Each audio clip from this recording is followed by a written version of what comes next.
Hello and welcome to session 20 of Fragments of Remains.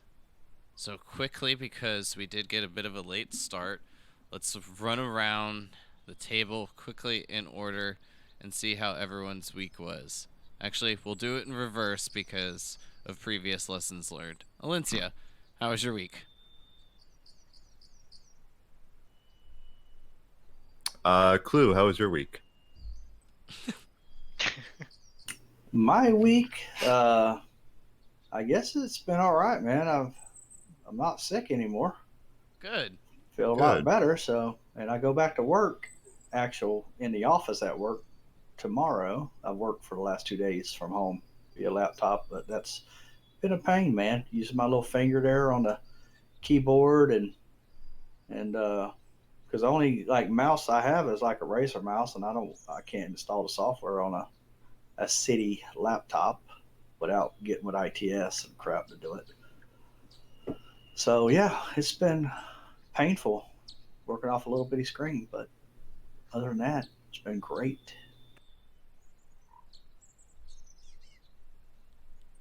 Well, that's good. I'm glad that you're feeling better. Togo, how was your week? It was pretty good, pretty good. I'm planning a surprise party for one of my friends, not this weekend, but next weekend. So, can have some people drive up and stay at my house, and we're luring him to his sister's place before everyone shows up. But yeah, so far it's been pretty good. Dope. Hopefully that goes well. Here's hoping. Modar, how was your week? You're good.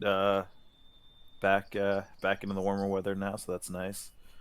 Uh, Back to pretty much everything normal, so that's always good right now. Well, that's good. At least you don't have to deal with the snow anymore. Yes, yes. Sure, that's nice. But I'm glad that everyone had a pretty good week. Alencia kind of left it up in the air there with just passing. I'm going to go ahead and just assume it was okay. Well, actually, at one point I woke up and then I had to do some hard work and then I puked and then I slept for the rest of the day. But other than that, it was pretty good. Nice. Oh yeah, congrats on the win there, Clue. Oh, I had a birthday. That was cool too. Oh yeah, man, I done completely forgot. I was gonna just brag all about the Bucks. Well, go ahead because even that's not interesting. Dang. Maybe not Sport. to you. Well, we can do this or we can go ahead and get into the recap. I was talking about my own birthday in case that was misconstrued. Oh no, I know your birthday was on Friday. I wished you happy birthday. Thanks, man.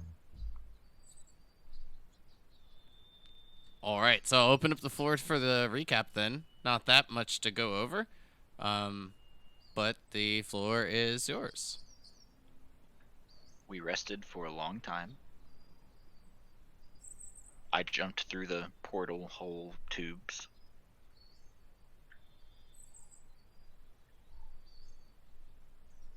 And we left Mito with the major things.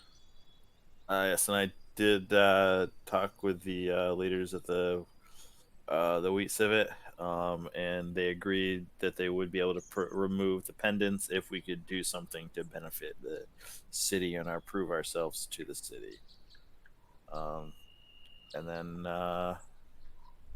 yeah, I think then we got out. We did not get into any fights so far, and we are headed south trying to get some information on the Celestial Veil and see if using one of the books that I did purchase a book, and I'm trying to I did that the game before, but started to read through it and seeing what information I can gain out of that. It's like it's a story, not necessarily historically accurate, but I figure there should be some sort of some clues, some things based on possible facts or past events.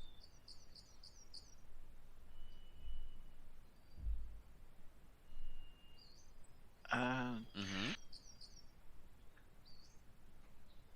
Did you get any information off of your friends when you go in to say goodbye? I mean, we got a little bit of information.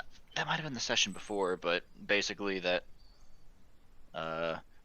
the orc tribes might have some information, and that we learned about a story from the orc tribes about was it floating land that broke apart in the sky? Woo! Yeah, that was the I think that was the time before. And we need to watch out for some goblin tribe. There may be some problematic goblin tribes in the area that we have to be careful of. Yeah, so or the orc tribes too. Might have some issues with them.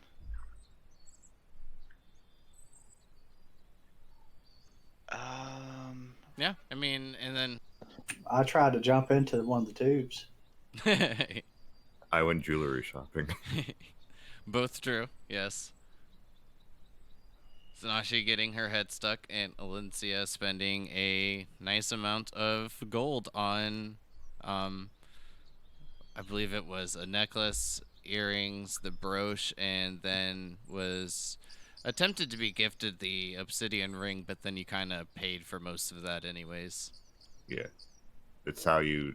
That's how much I value cosmetics in a fictional game. We also saw some like divots and broken branches and a bunch of like a bunch of like footprints and stuff like that on the ground that might have been the site of a fight or something. We're not really sure.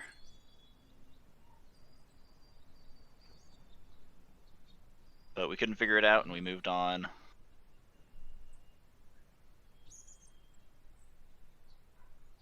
Besides and that's that, pretty good. So with most of the little bits of details, as you were saying, Togo, at the end, as each of you had left Mito on, I believe it was April 25th. Yep, on the morning of April 25th, you journeyed down until about midday when you had seen some broken branches, trees broken from their trunks, and a few, well, a few of, meaning a few different, like footprints and divots in the ground. And while you were being unsure, found it like most of the intact footprints to be a long cylinder with what appeared to be a point that made a divot into the surface of the ground. Later on, you into the night, Zanashi ended up going hunting, finding a some boar ruts and then a smashed tree, and then from that point, not being able to find any more tracks from the boar, with her hunt being unsuccessful. But on the morning of April 26th, you've all mounted back up and continued on, getting about an hour and a half into your journey as you were reaching 8 a.m. in the morning. As the birds are singing with this bright, clear, sunny day, each of you will then hear the birds cease chirping. A decent flock of these birds fly from the treetops, scattering away off towards the west.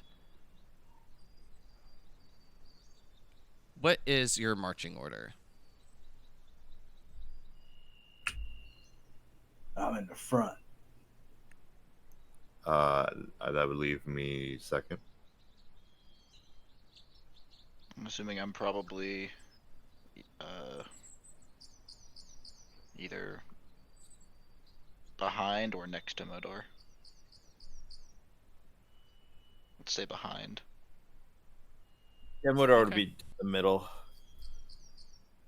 So, Zanashi, since you're up front, you will see a snake fall from the tree with a bird within its mouth, and it begins to coil around it. The bird, you'll see it at first having a bit of life, fluttering its wings, but then quickly ceasing. What kind of bird are we talking about? Is it a regular bird? Yeah, it appears to just be like a raven or a crow, some type of blackbird from your distance of looking. How far away are we talking? 15, 20 feet. And it looks like the bird's dead now. Yes. And what's the humidity level like? It's about 37%. Temperature? 87 degrees, nice and clear, no clouds. Okay. Barometer? That one I don't have. Well, let's spend the next I'm 30 going minutes to- exploring this. I'm going to, because Zanashi's such a weird person to get a hold of or figure out. I'm going to try to take that snake and kill it and get it off that bird and see if I can't revive that bird somehow, save its life.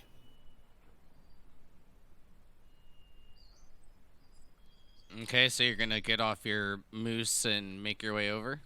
Mm-hmm. If I have to grab a hold of the snake, that's what I'm going to do, and try to grapple it off of that bird. Don't let it bite you. You hush, Mencia. I got this. Forgive me. Okay. Go ahead and give me an animal handling check, please.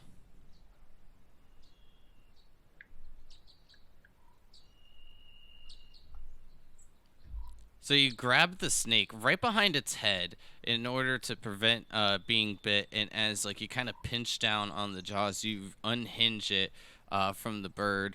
You see that the wound is deep, and you see where like the poison has like been injected. A bit of what seems to be decaying little flesh marks around the imprint of the wound.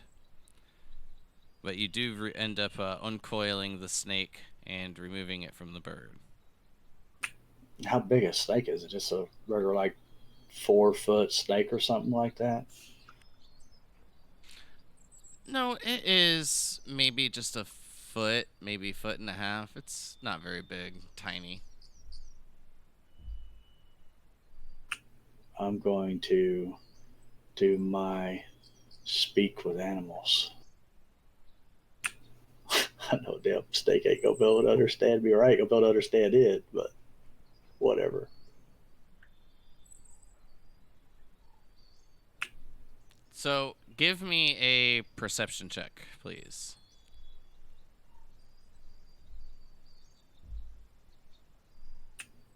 Oh, not a bad roll. So before you begin your speak with animals, you hear a bit of rustling above in the trees.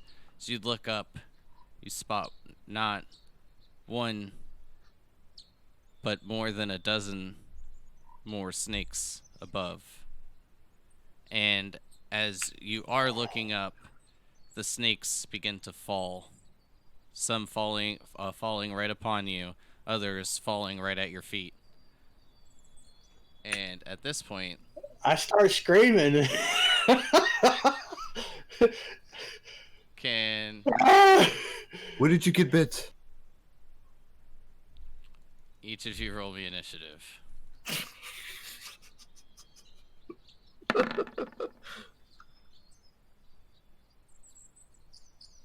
What a start. Wait, what's my health so low? It's because I just had your previous token from when you were on the map, but you are fully reset. But I was just doing it for placement so I knew where you were. Goodness, you guys.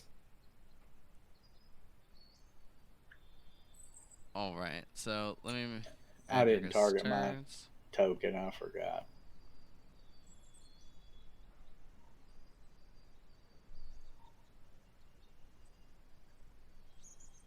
Oh yeah, I forgot to do that as well. My apologies. I was on my D&D Beyond sheet when he said it, and I didn't even think about it. So I just clicked it from over there. No problem. I've got you all added. I just need to change your initiatives now. So, well, you guys all rolled really, really well. Yeah, I see that. Yeah. It's a rarity that Nuya's going after me.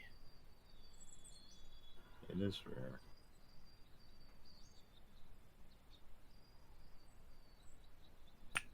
Modar's usually like sitting down there with like a 6. Yeah, +2. I've only got a +2. This isn't Storm. Yeah. So how many snakes do we see? At this What? point, what has fallen,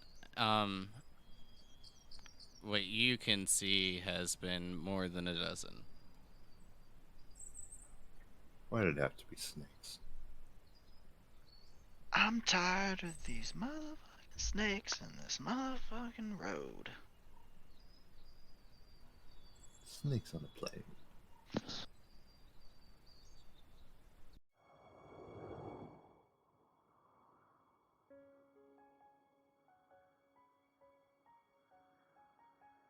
Okay. So, even though you're quite startled, Zanashi, you are still dealing with what you know to be some type of poisonous snake.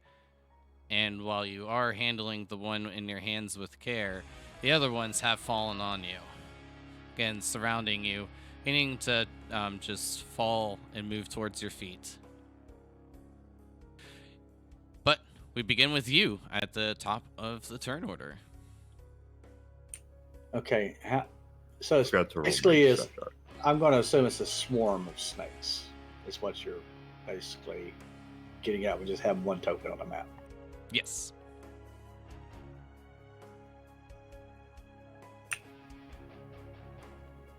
I am, because I don't feel like Zanashi's going to go into a rage over snakes. I think she's, at this point, scared, which is a rarity for her, because she was not expecting a bunch of snakes. And I just think she was going to just start screaming, and immediately that snake she's holding on to, she's going to grip down it tighter, but she's going to attempt to just freaking leap the hell out of there and run.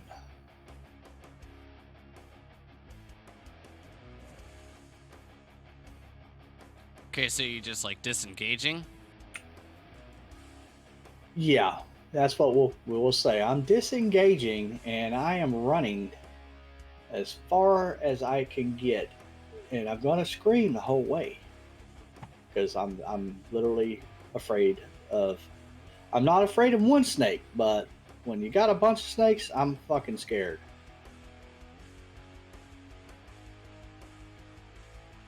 Okay, well, with the ones that have like fallen on you and the ones that are directly at your feet, this will provoke an opportunity attack. It's fine. I mean, the one I have in my hand, I'm holding on to tight, really tight. Yeah, and Like it might because not survive. yeah, because most of them aren't directly on you, I'm gonna go ahead and give it disadvantage as well. But does a 12 hit? No. All right. So while you hear the one in your hand, like hissing, trying to like move and wiggle its way free, the other is you'll see trying to bite and nip, but they're too tiny and be able to pierce your clothing and just like your regular attire that you have on, and you are good to move.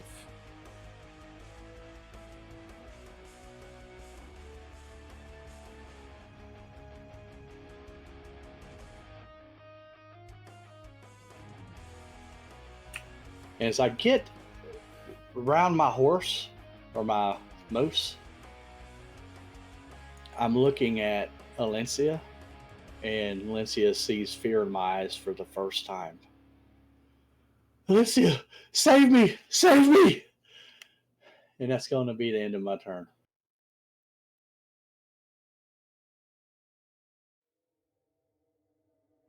Okay. Moves to you, Togo. I have a bit of a rules question. How does the sleep spell affect swarms? Since it's not individual creatures, does it just affect it like it's one total creature? Correct. Got it. Okay.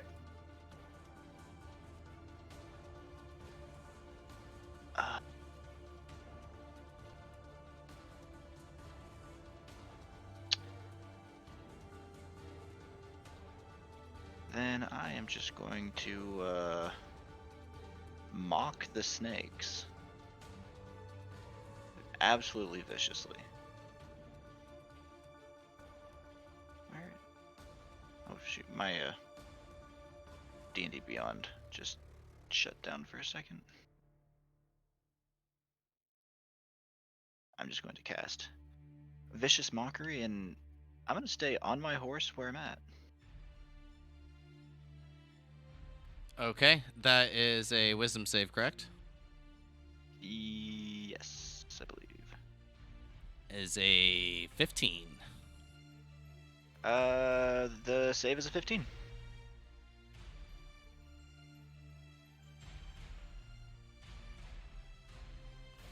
Sorry, bud. Unfortunately, it has no effect. They're just slithering and hissing and I mean, they are snakes. That is fair. slimy and gross, I guess. What is the movement speed of the horse? 60 feet? I believe so. I'll double check though. But Modar, you are up next. If that's all you want to do, Togo. Yeah, I'm gonna move a little bit, but Modar can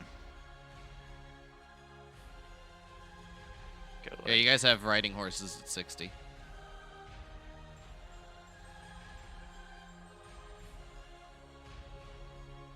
All right. Modar is just gonna look over at Zanashi, look back at the snakes, and throw a firebolt at them. Yeah.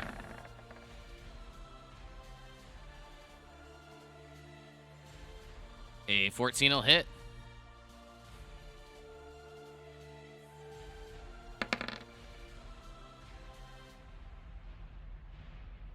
For 6 damage. Why did that throw 2 dice? Did that throw 2 dice on you on your screen as well, or? Mm-hmm. You see one. Yeah, but one was a 6, and it only rolled 1 in the chat window, so we're good. It's just preparing you for level 5, I guess. Yes. And yeah, with seeing Togo kind of move that way, Modar will follow suit and kind of lead his horse in that direction as well.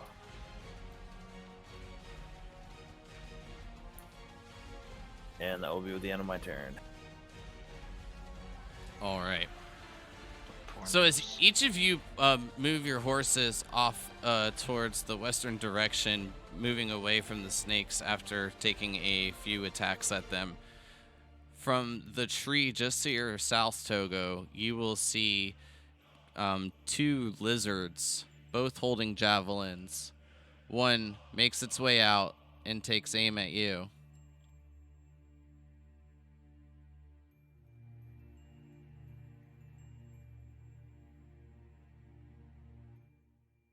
And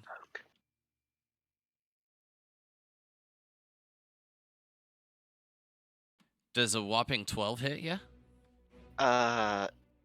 Close, but no. Darn.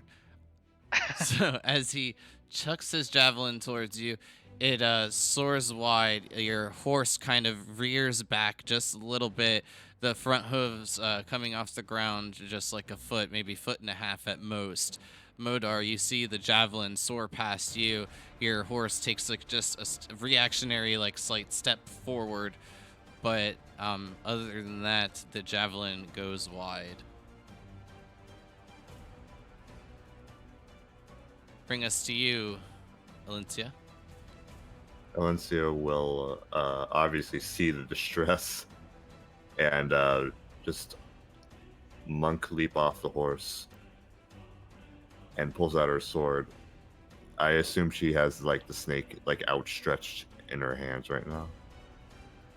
Yeah, I'm not holding it like close to my chest. I mean, but I'm not It's like right next to holding his it. neck or her neck. Okay, yeah, I'm just making sure. Okay, I tell her to keep your arms steady. I'm going to behead it. Not this one. The whole horde of them over there by the tree.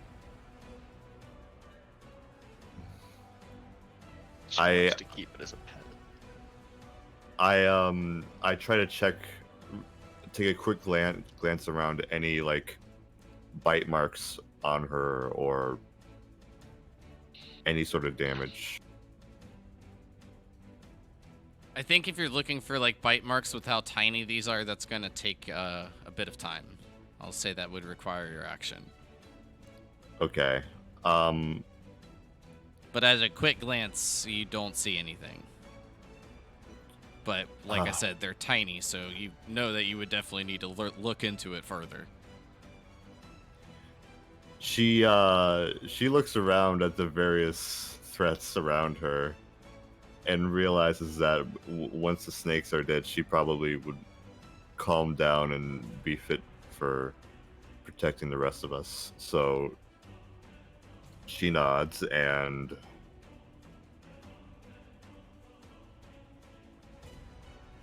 runs in the direction of the snakes and then try to swipe at them where the most snakes are and Got try it. to let the poison kill all of them at once. Cool. Go ahead and roll your attack. Yeesh. Unfortunately, as you swing in, as stated, these are pretty tiny, and unfortunately, you don't find purchase on your swing. Just hitting and slashing into the ground, you see your uproot of grass as you kind of like just hack into it. All right. I'll then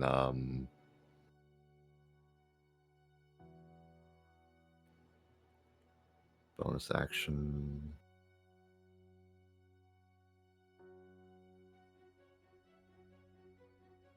Smack right into the back of one, Yeah. the back Smack. of its head. Nice damage, man. Max. A real strong boot to the face. You did more damage with that than the firebolt did. Burn, no pun intended. As like you kick, you realize that like your heel has punctured a couple of these snakes, and they just kind of hang, dangling from the heel. Yeah, I forego like using flurry of bows to just like use my other foot to like step on them and take it off my heel and then kick it away, and then that will be my turn.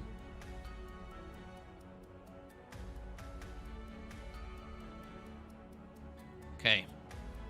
Well, at this point, while the main focus is in your immediate vicinity, out of your peripherals, you will see a large force of these lizard-like creatures beginning to make their way towards you.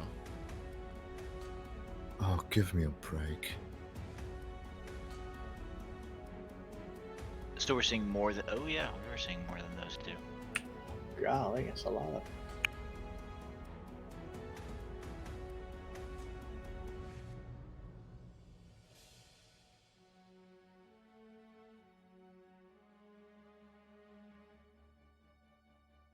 All right, so let me do this real quick.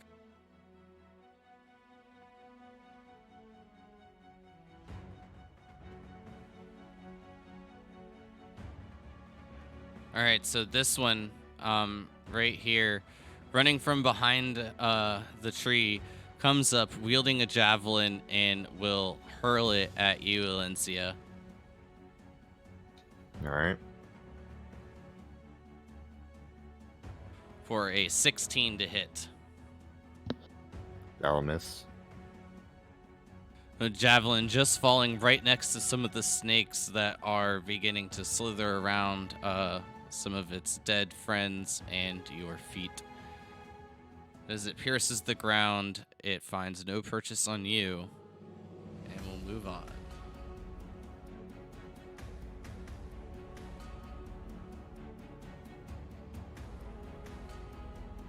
So one will sprint to here.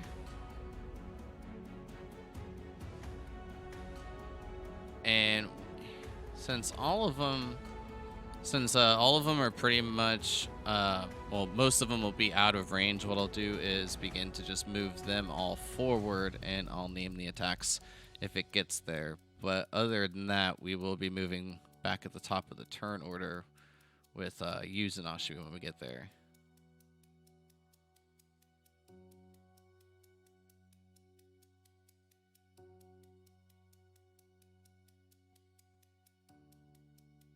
So are the ones that are not throwing just dashing? Or are they just staying put? They're going to be dashing. This one comes down from within the trees, crawling on the ground. You can see that this one has a bit more of a lizard-like appearance than the rest. Most of the others that you're seeing have more of like a humanoid style, walking on their hind legs, but this one is mainly moving on all fours. You can see where there are different colored stripes, little markings of purple that surround its green skin, and only tattered and torn brown shorts that surround its bottom. The tail exceeding 4 to 5 feet long from what you can see.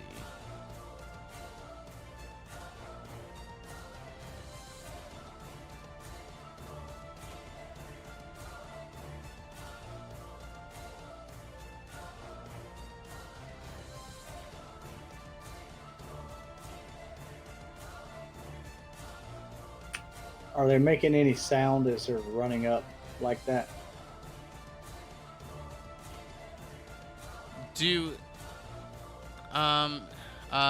Does anyone speak Draconic? Nope. No.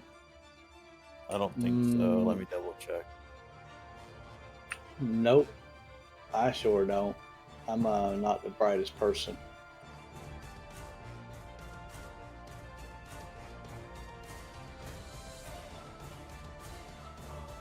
But I'm basically asking because I had my back turned. So I need to know if I can realize that something's coming up from behind me because ain't nobody shouted. Well, you got danger sense, don't you?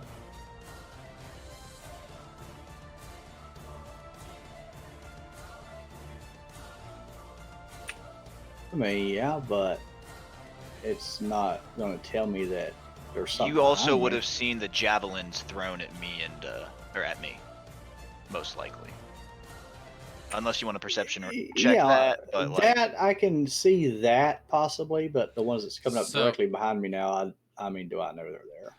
I would think that the ones that are coming up from like behind, since your main focus was primarily on the swarm of the snakes, but the ones that are coming up from like basically your like south and southeast, you would see all of this. You'd hear like what just sounds to be like hissing, going back and forth as they're wielding javelins, and some throwing them at the party, and some just continuing to move forward. I do have Draconic on my list. Common, Draconic, Elvish, Goblin, and Vidalkin.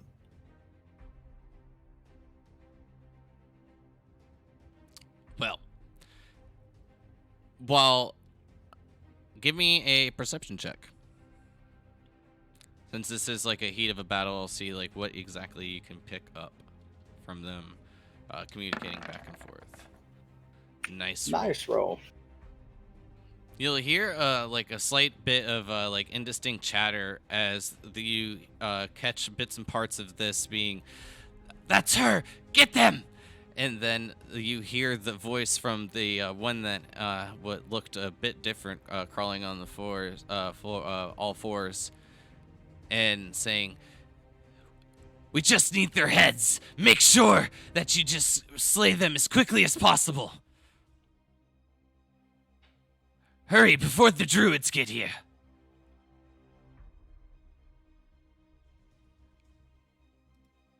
But Alencia, this swarm of snakes will begin to crawl upon you, slithering up your leg and then attempting to bite down upon you.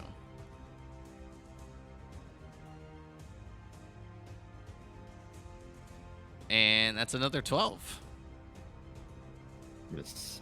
That's 2 12s for the snakes. Elencia has practiced good footwork when learning how to use short swords and whatnot.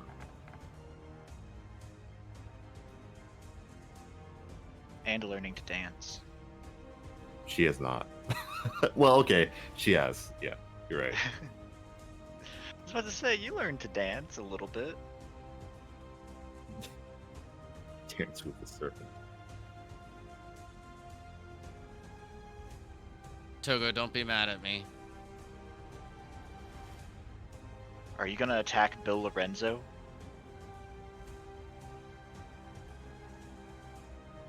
Well, I'm not. But that's the way the dice would like it to be. This javelin is hurled at Bill Lorenzo, and this is a 19 to hit. I am assuming that hits Bill Lorenzo.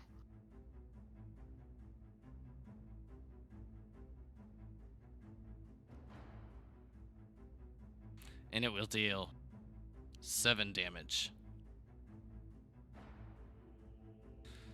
And as the javelin pierces into Bill Lorenzo's side, he kind of weans a bit, and as he kind of staggers to the side just a little bit, you can feel the shake come through his body. You know that the wound is deep, but I believe he'll still stand. If I'm not mistaken, the average is an 8. But let me double check before I give you false hope.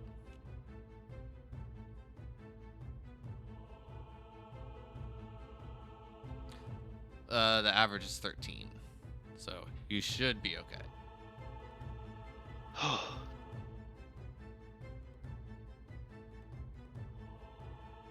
Yeah, he's looking rough, a bit bloodied, but he still stands. Do I have any trouble staying on the horse, or? At this point, yes, I will need you to make me a deck save.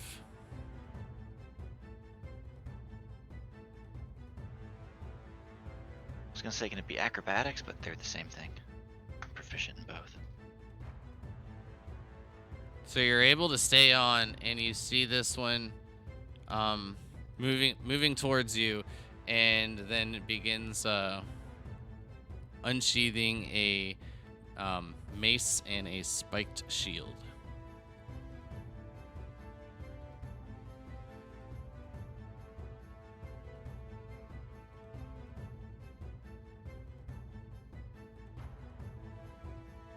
All the rest would have used their dash action to get forward. Those two were the only ones that I needed to roll for this round. But at the top of the turn order for round 2, we're back to Zanashi.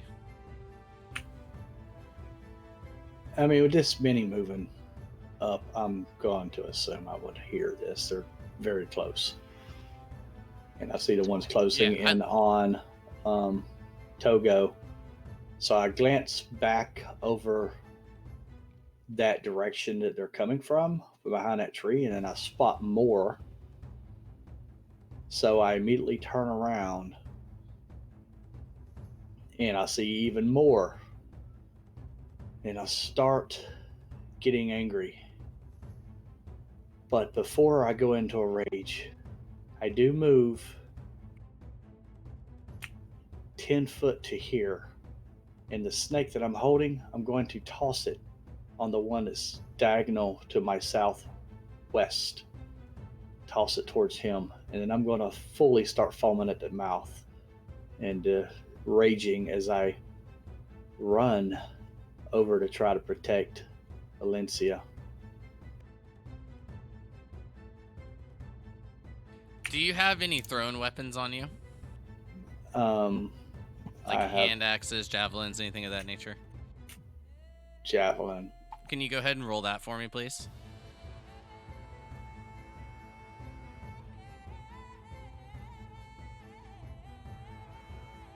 So you will hit the lizard folk with the snake, but it just bounces off its scale-like frame and then falls. You don't see it able to pierce or bite the and break the scales. Okay, I'm fine with that. And I'm assuming I use my action to throw the snake, and I've used my bonus action. So that will be the end of my turn. Okay, moving to Togo. Bill Lorenzo is not feeling so good, and you are hanging on to the reins just barely. I'm gonna try to back him up just by Modar, and then hop off him, and then move back up if I can to here. Yeah. And Just then- unmounting would take like half your movement, so like at that case, like you're just fine. I figured that would be about all my movement I could do, but. And then looking at the guy in front of me, I'm just going to start very creepily whispering at him and cast Dissonant Whispers.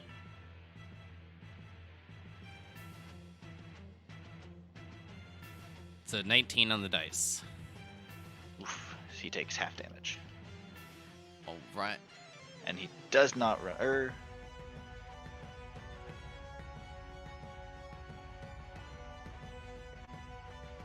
Let me do it. Yeah, it takes half damage and does not have to. Yep. And then I'm going to use my Bardic Inspiration on Modar and say, we could really use some magical brilliance from you right now if you have it. And that'll be my turn.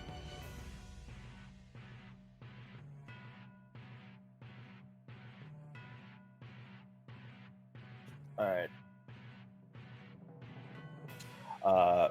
Modar is going to this. Well, I want to move. Okay, so it's dismounting is half my movement, correct? And do I subtract my movement from the horse's movement, or is that completely separate? You're separate from the horse, so like in theory, if you were to move the horse like 40 foot, then when you dismount, that's just half of your movement, and then you get the remaining of whatever your total movement is. Okay, gotcha. Alright, so I am going to move up here with the horse, dismount, and move here.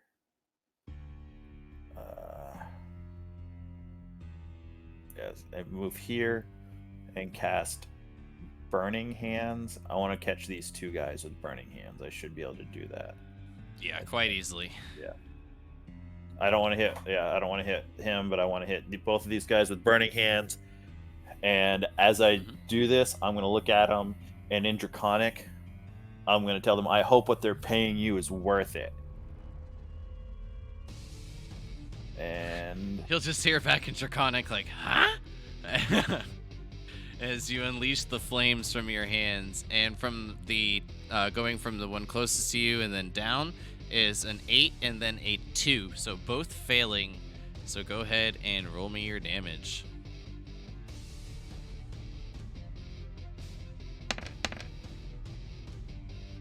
Nice. You want me to? Do I need to roll it a second time or just for the one? How do you want to do this? For convenience, I just included all 16 on both. Okay, that's fine. I'm fine with that. I'm good.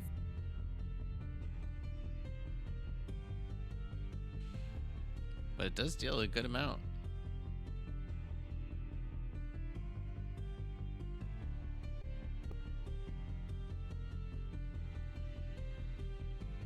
GM, could you please put the turn order to Modar? See.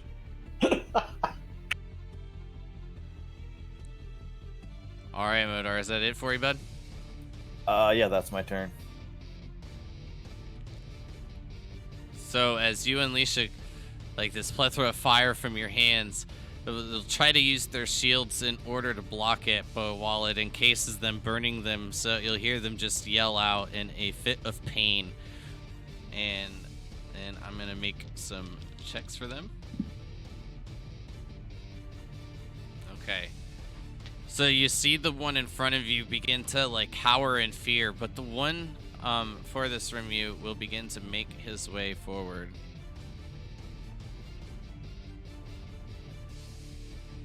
And he will swing at you with his club. For an 18 to hit with the club. Shield. All right. So as you use your shield, this opaque aura just comes up in front of you, and as the heavy club swings down, you can just see it crackle and give off this bit of a lightning pattern as it grows across, and it deflects the blow away. But out of your the corner of your eye, you will see a swing coming forward from the shield. And this one will just bounce off your shield as well, with only a 7 to hit. Yeah, that definitely. Yeah, my AC is now 20 at the moment. All right. Well, then that will move us to Alencia.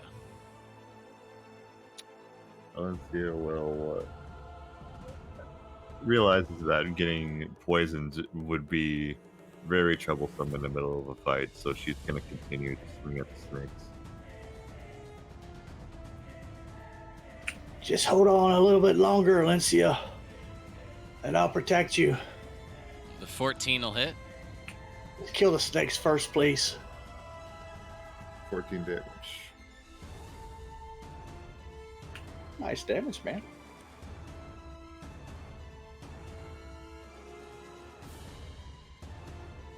That is nice damage.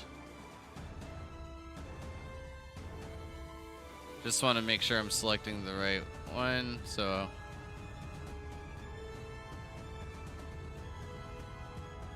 Alright, I just wanted to make sure I didn't minus it from your bar.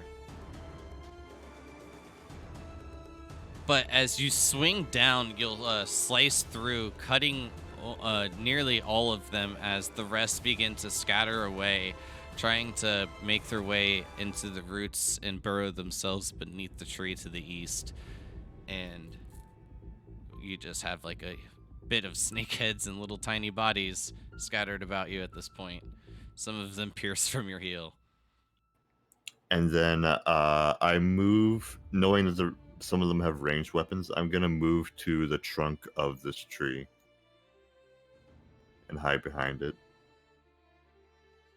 Yeah, well, that will provoke an opportunity attack from the one that was next to you. Yeah.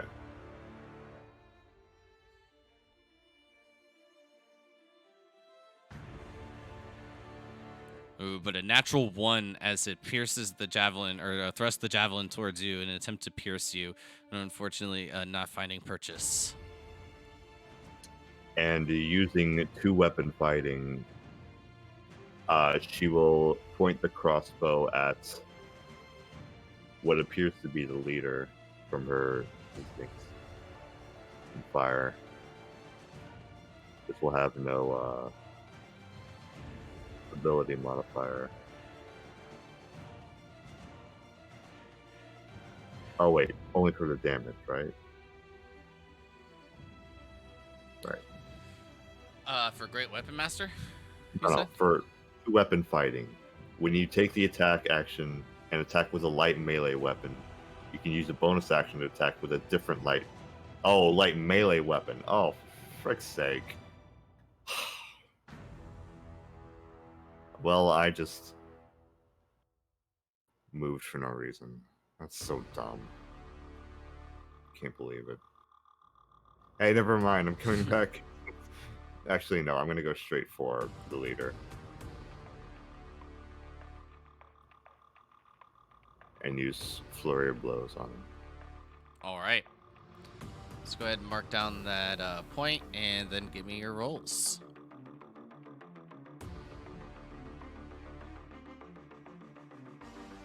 Light melee weapon.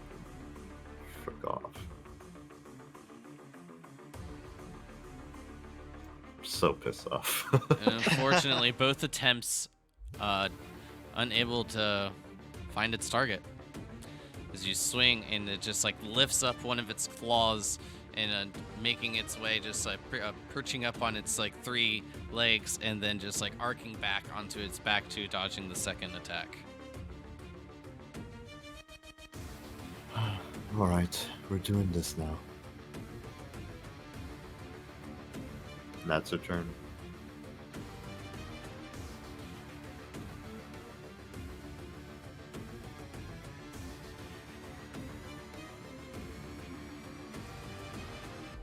Well, this one, seeing you approach this one, will make his way towards you and attempt to stab you with the javelin.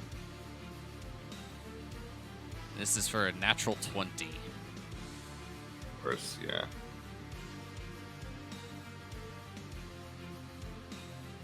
And a total of 14 damage to you.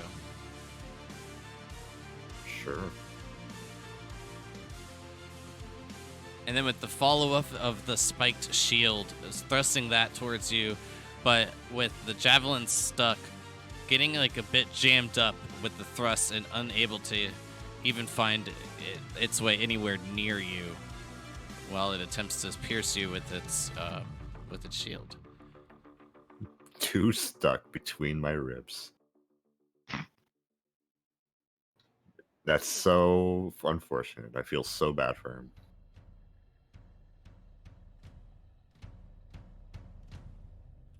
But this one will go to here to give more backup.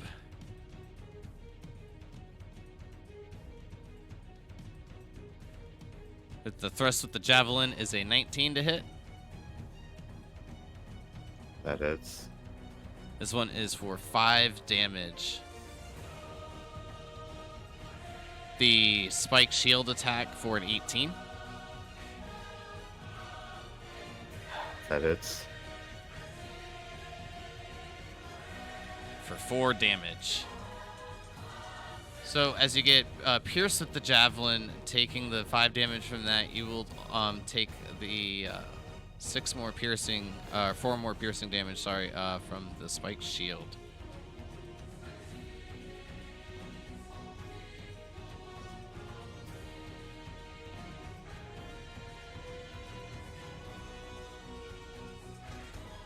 Which will bring us to this one's turn.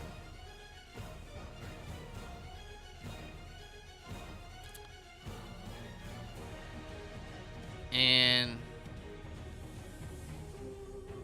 this one is actually just gonna go ahead and attempt to claw you.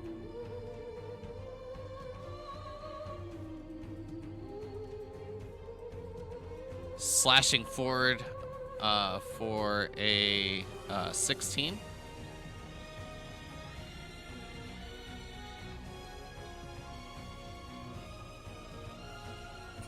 Who are you attacking at? This is going towards Alencia. Oh, sorry. What's being hit? Claws. Claws. Ooh. A melee. And what was the hit? 16 to hit. Just want to Misses. double check. I was gonna say I'm pretty sure yours is a 17. Yeah, it misses. And then for as it lunges forward trying to bite you, that is a 21. That hits. for 8 damage. Okay.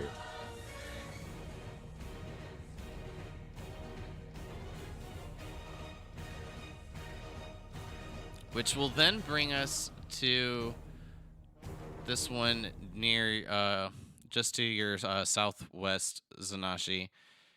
Make a check. And I better run, fool.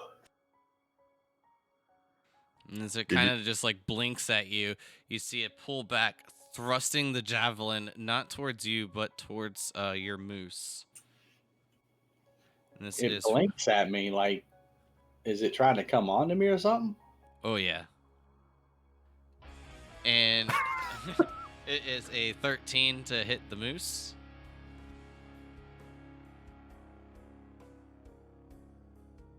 I mean, I'm assuming that hits. I don't know. Yeah, just an 11 armor class.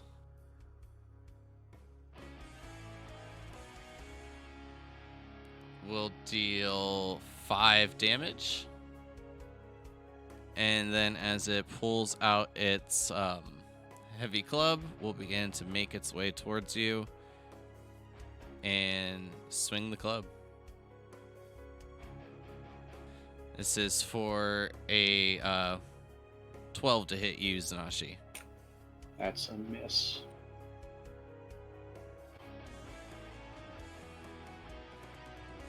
Well, as the javelin pierces your moose, you just hear it kind of give off a bit of a whine and start to shake its head in frustration, and you can just get a sense of fear coming from it after the connection that you've grown over the past couple weeks, if not longer.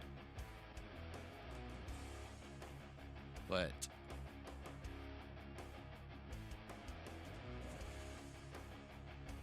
moves on to this one. Roll to see who's going for it. Gonna go on you, Togo.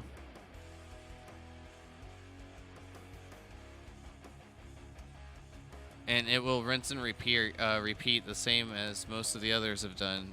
Thrusting forward with the javelin, and then attempting to hit you with the spike shield. All right. This is a 22 for the That'll javelin, hit. and a 19 on the spike shield. Those will both hit.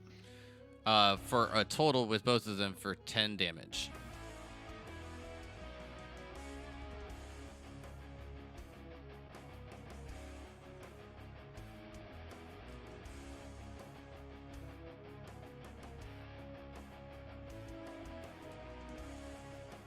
Zanashi, this one moves up to you. Javelin for a 21. And the spike shield for a natural 1. Well, the 21 obviously hits. For 8 damage, halved 4 to you.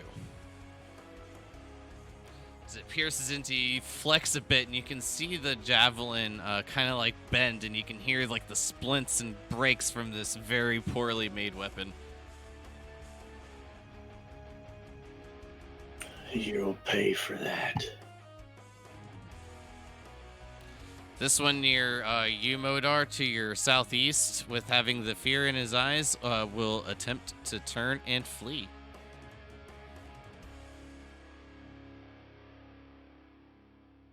He's got fleas. Yeah, he's got fleas. He's going to disengage and move to here.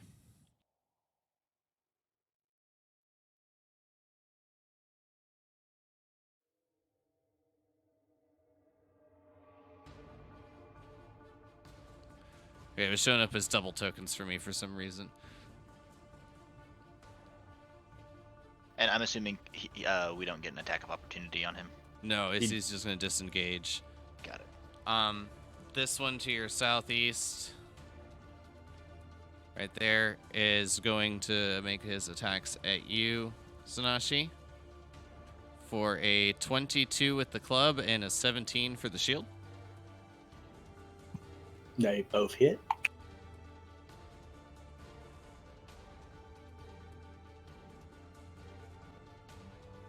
And as the Javelin pierces you and then followed up from the shield. It will deal a total of 9 damage, so you will take 4.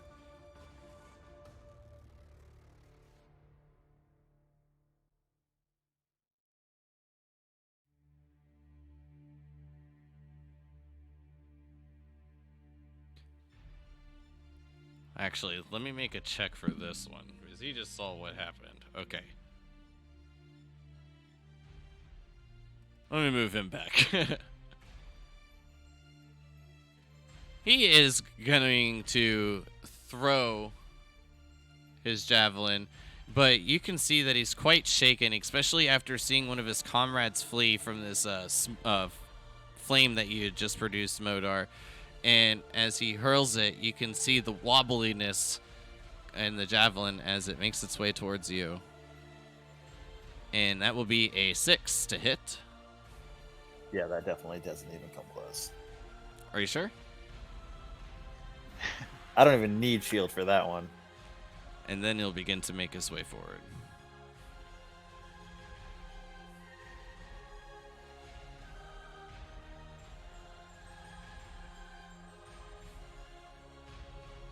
This one's just going to move up and attempt to stab at the moose.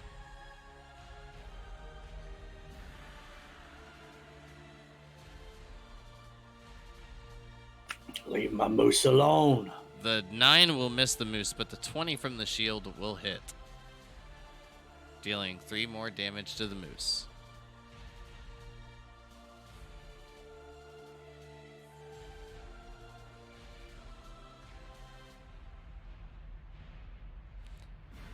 This one, seeing most of the surroundings onto the field on the north, will make the decision to go help the leader and move towards this way.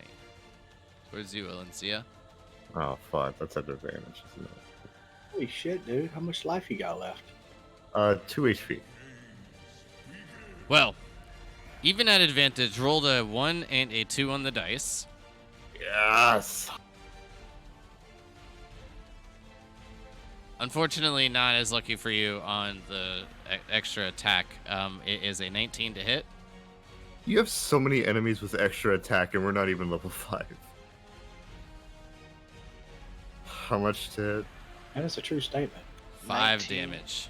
How I'm down. how far away am I?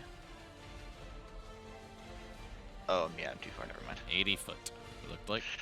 Yeah.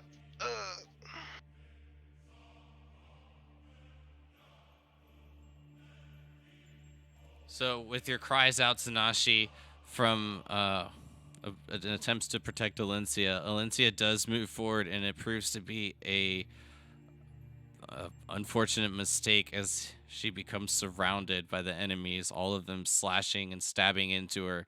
Eventually, you see her crumple to her knees and falling to the ground. But it is your turn. What do you do? Listen, that's true, man.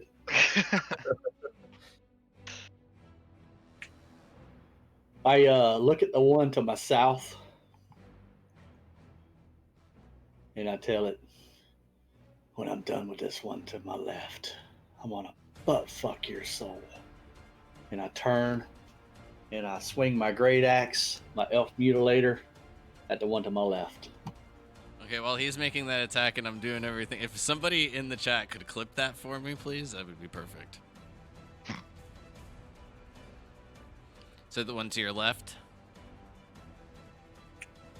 Yes. Oh, God. Not a great roll. Unfortunately, the 10 will miss. Healing word, right? What'd you say? One of you has healing word, right? Yeah. We're fine. Not me. Unfortunately, that is going to be Oh wait, no, I have cure wounds. all that I can do. As I end my turn, I do look at my mooski over here. You need to fight. Save yourself. And that's it for me.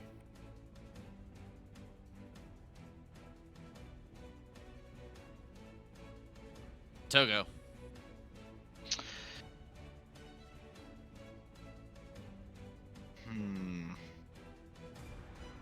Let's see. What's the range on you?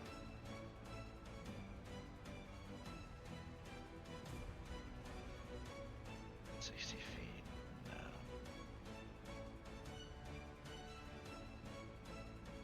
No. I guess what I'm going to do is cast Dissonant Whispers on the one to my southeast, which is Wisdom save 15. All right.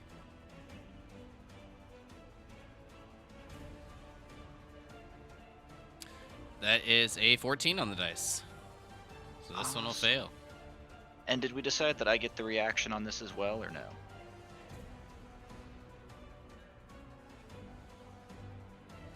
I believe we ruled it under forced movement. So we said no, if I'm not mistaken. Don't remember. I thought, or I think we've done it both ways actually. I don't remember which. I'll have to go back and check how we've done it in the past, but I want to say Actually, that that's what I thought, but then I was corrected by Alencia and said that that's what I had said, but then when we looked it up, it was still forced movement, so it doesn't provoke the attack. does it count as forced movement if the creature does not move onto obviously dangerous terrain, such as a fire or pit? So I can't force it into situations like that. It just runs away. Yes, I believe so. Okay. And it's on its turn, correct? It uses its no. reaction. That's right. must immediately use its reaction, if available, to move as far as it can. There you go. Awesome. I made a huge mistake.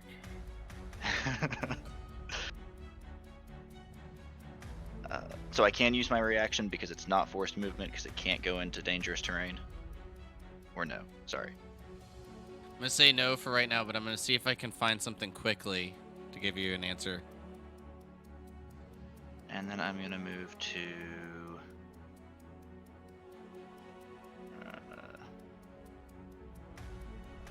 where's that? Okay. 25 feet, and then I will...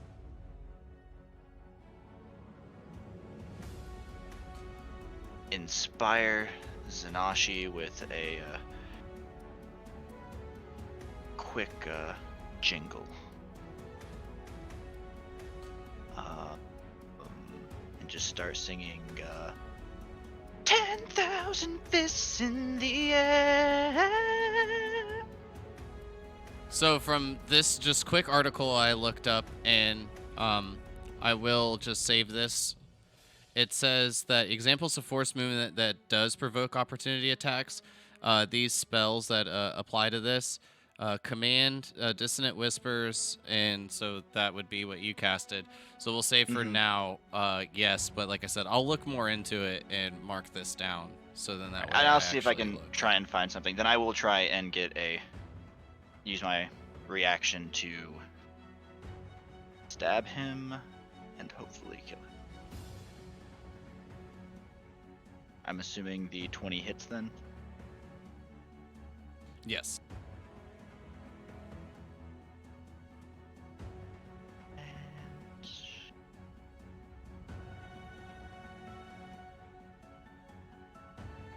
Alright, and that'll be my turn.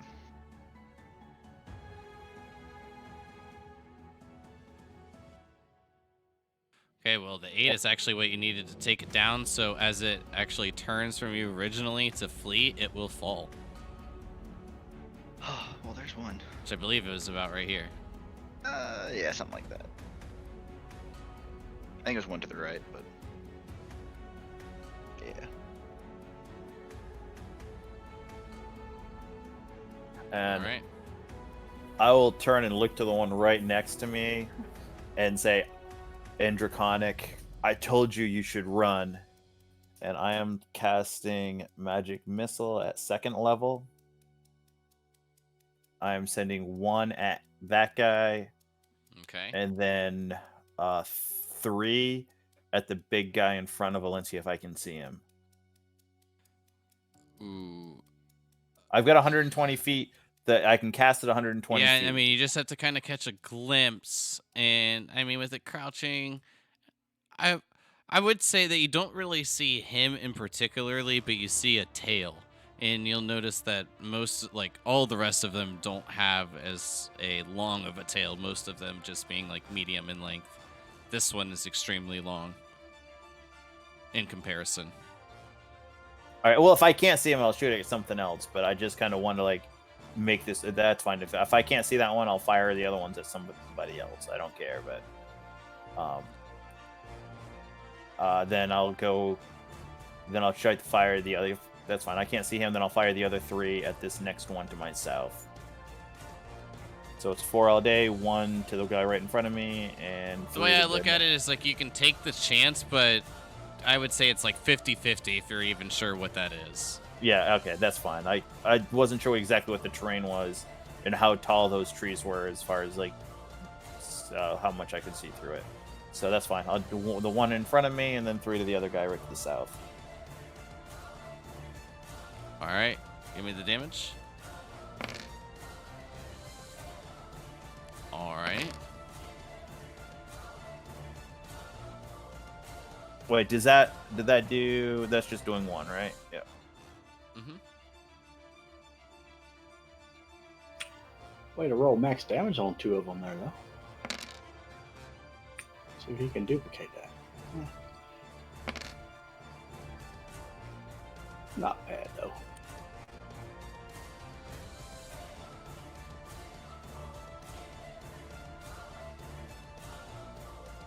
Is that? So that should just be 3 that go towards that one. So that's 5 and then 6, correct?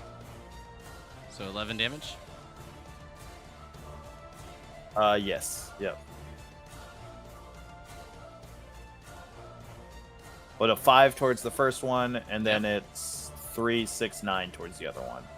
And the first one is she shoots out the first bolt. It connects. You just see it like pierce right through the scales, going right through the shield into the scales, and then you just see it extend off into the distance as this one collapses in front of you. All the others connecting and dealing quite a bit of damage as they do. You can see where its wounds are beginning to grow as the blood trickles down. It is looking pretty wounded. And I'll turn to that one, and I will yell in Draconic, "Run!" Trying to scare it. Go ahead and give me an intimidation check.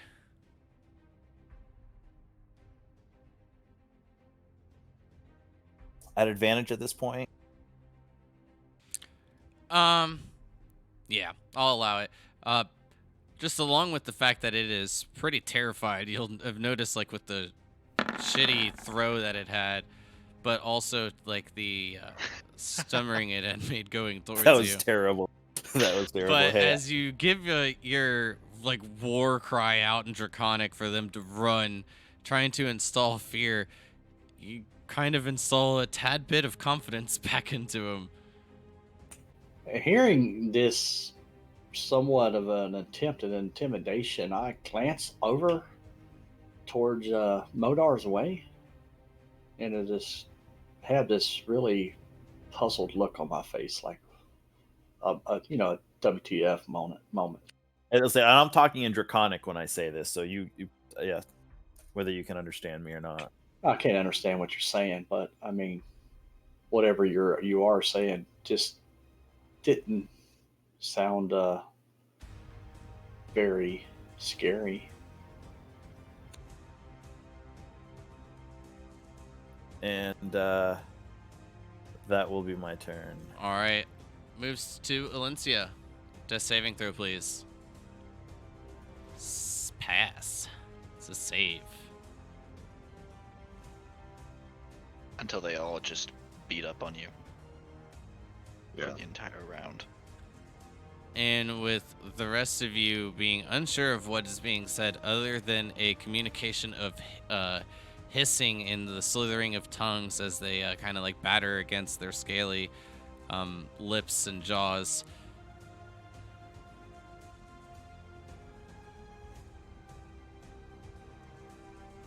This one will move over towards you, Zanashi, and take a swing, or take its swings at you.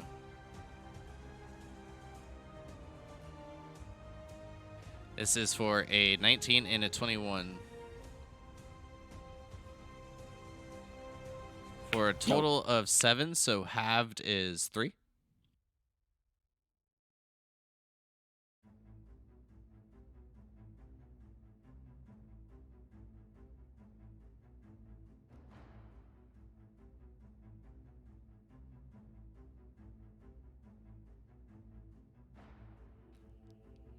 This one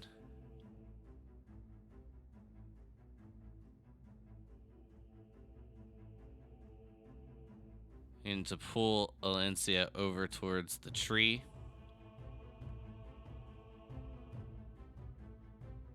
Next one making its attacks on you, Zanashi.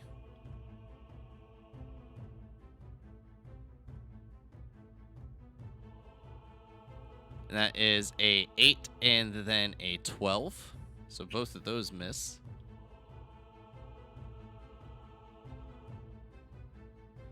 And yes, that was at advantage. Just by the way.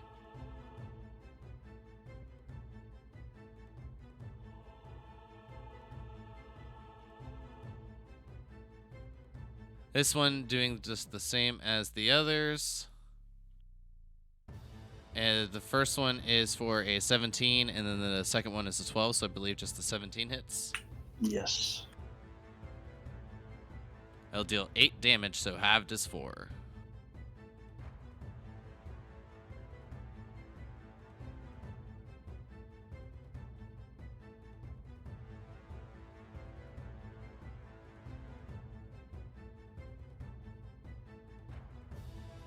This one, unfortunately, Zanashi is going towards you as well.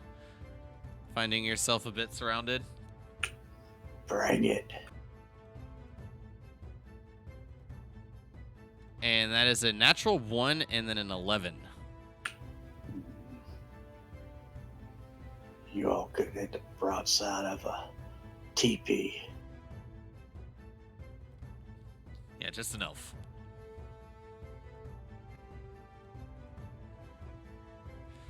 This one is going to check.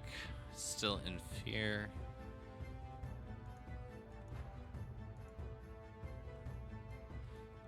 And to move away from you and seeing the surroundings kind of stop and look back towards the helpless mounts.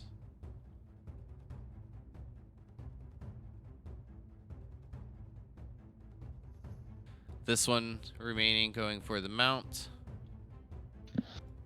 It's the 17 and an 8, so the 17 will hit. For 6 damage to your moose.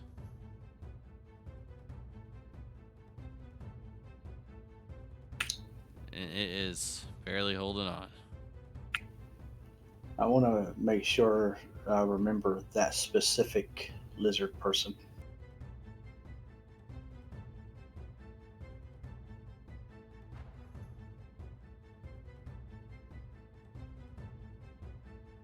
So make his way over to this location in between the horses, or the horse and the moose. And then we're back to Zanashi. Round 4, I believe. I am going to swing at the one to my left again. And making my loud growling sounds.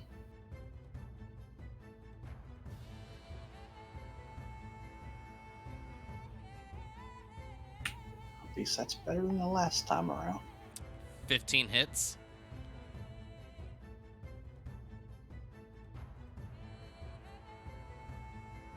You slice forward with the elf mutilator, and it just breaks its spike shield, snapping it in half, and then piercing, digging into the chest.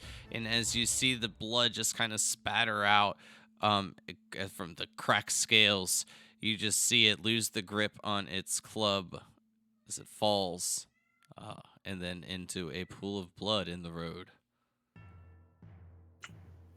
And I move to right there and just growl some more as I have my turn.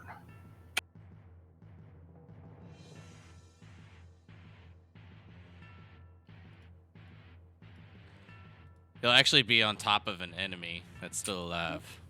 And that's what. Well, he wasn't there. You had him somewhere else, so that's why I thought I could move there. I think that must have been a visual thing on your side because he was there on mine. Oh, maybe it Oh, was. if it was, I apologize, but yes.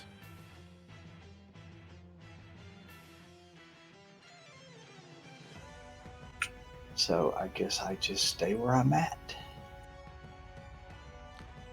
All right.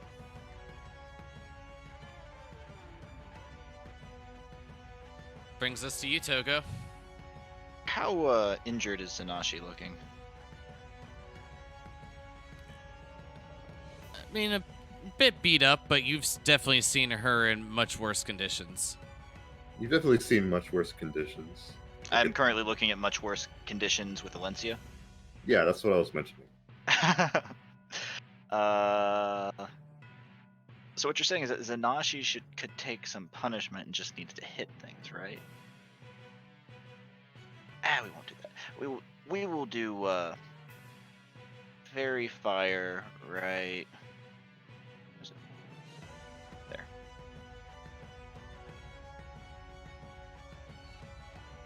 Got it.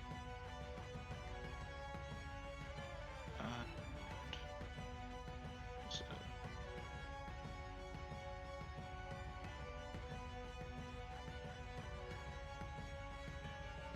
Do you want to choose the moose? I would, if I cannot hit the moose, I won't, but I'm fully prepared for the moose to get covered in Fairy Fire if it has to. Okay, so that will hit all four of the lizard folks. And then, Ouch. So from top to bottom, as we've been doing, the first one is an 18 on the save, followed by a 4, 6, and a 3. So the bottom three will fail, so they will be outlined in whatever color of your choosing. let's go with purple. Hey. And then I'm going to take my movement and move down to here next to that fine, gentle lizard.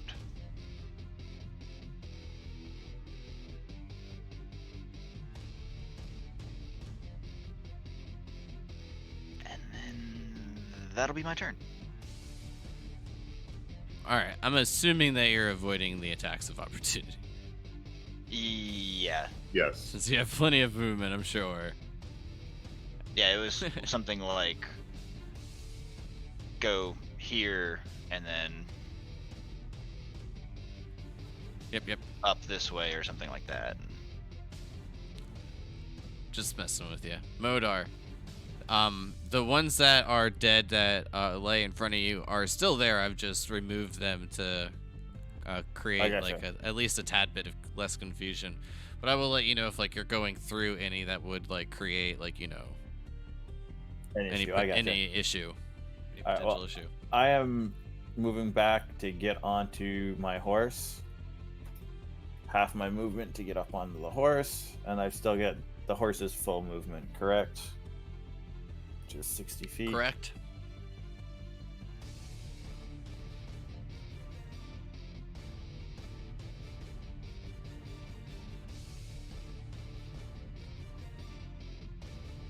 Is the one next to me fleeing, or is it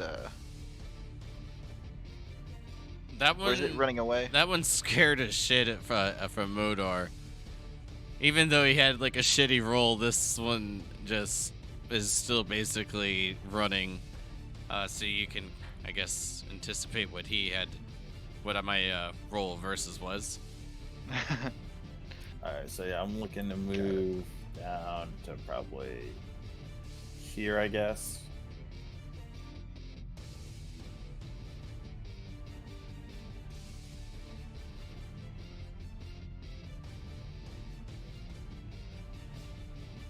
And so this thing's pulling Alencia. Can I see that? Yeah, especially from this position. And as I come down, I will like holler at them. They're after Alencia, and I want to cast Hold Person on the one that's pulling Alencia.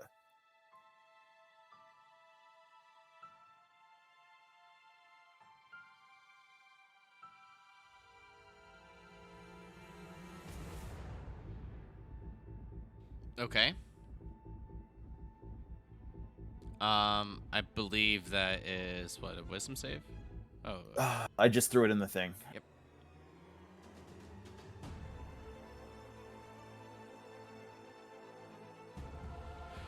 That is a 8 on the dice. So that is a fail.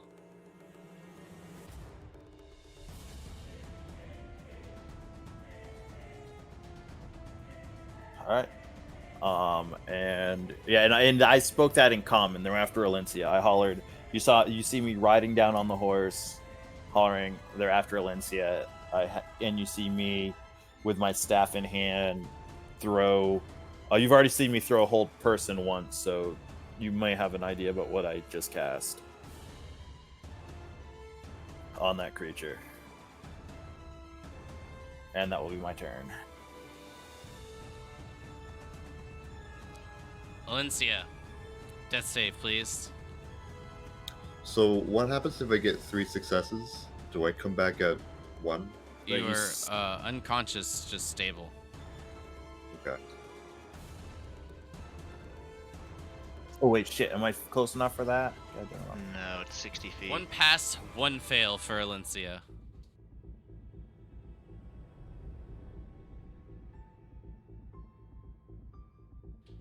So I'd like to double check. This just provides advantage for the attack rolls. And okay.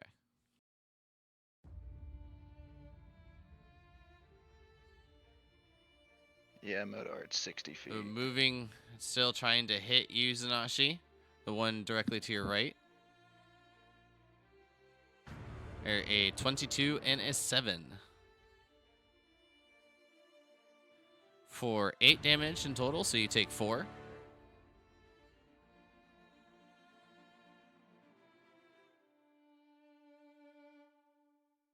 At this point, let me make the couple checks.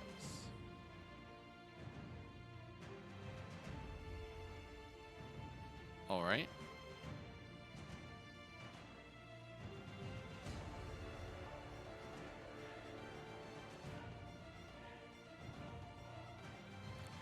So that is an 11 and a 9 towards the moose.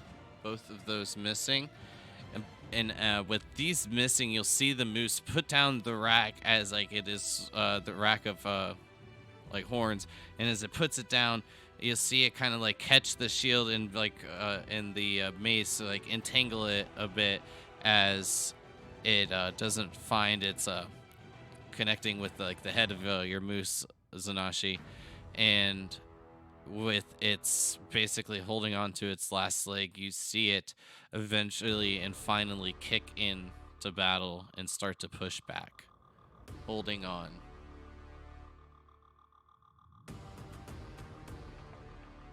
Save yourself.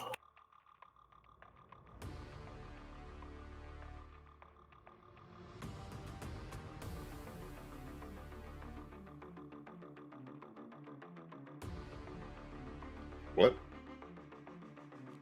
This one's continuing to drag you, Valencia. Yeah, I was out of distance. I wasn't close enough. Oh, I was confused which one. Oh you wait, no, casted that on. nope, it's hold person. Hold person's 60 feet though. Unless I Range. could my horse gotten further or not with a If gallop? you Like, took an attack of Yeah, opportunity. you would have to take attacks of opportunity. Which Yeah. would be the attacks of opportunity would be pretty much against the horse, but Yeah, I'll do that. Like I said, I'm So- trying to get as close as I can to her. Once I get, well, I wasn't sure with how does the dashing and stuff work with a mount. Like, is it the action to make the horse mount, or yeah, to get it any Yeah. like farther like movement and Okay. things of that manner requires your action as like a command. okay, gotcha. That's what I wasn't sure about. Yeah. So I'm sorry, I didn't catch that actually the hold person was out of range. I thought it was held, so it will Yeah. actually just Yeah, no, go that ahead helped. and.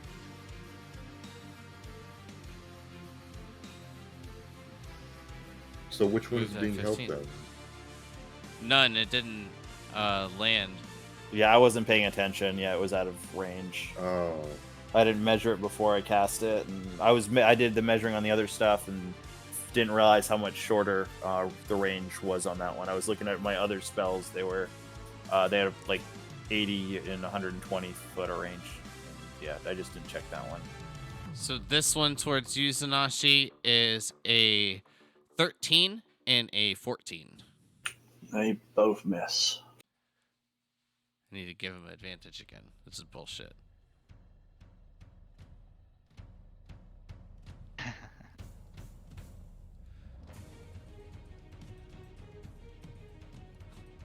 This one continue to get the fuck out of there.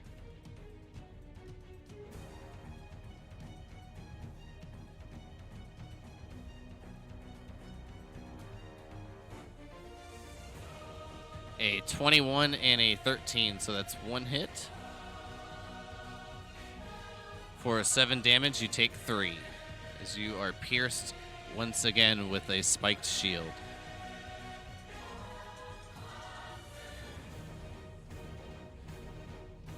This one next to you, Togo, will muster up a bit of courage and attempt to take some attacks at you.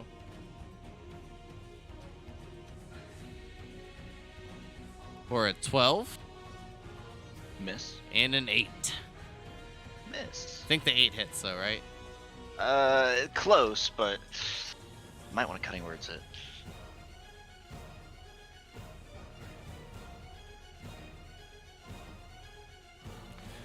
Well, this one will continue just as it has before, going for the moose.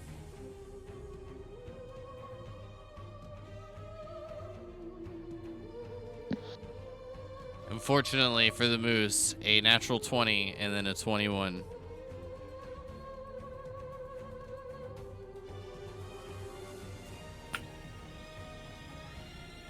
Okay.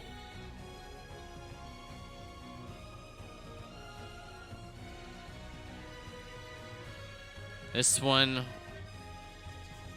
right here begin to go towards the horse.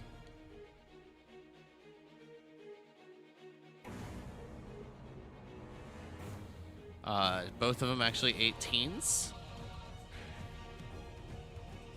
for a total of 10 damage. As it sinks in with the javelin and the spike shield, dealing quite a bit of damage to Valencia's mount. We move back to you towards you, Zanashi. In round 5, can each of you give me a perception check, please? Don't forget, Zanashi and Modar, you are inspired.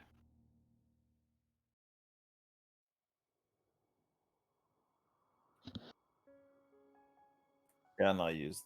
Yeah. Oh no, yeah.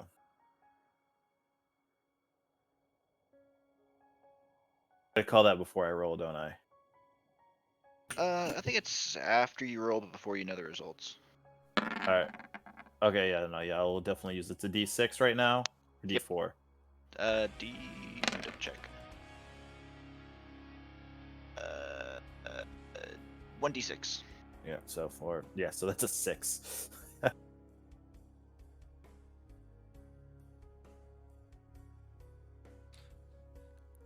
Zanashi, you hear what sounds like thunder beginning to approach from the east. As you look out You don't see anything yet, but just the loud, thunderous echoing through the tree lines.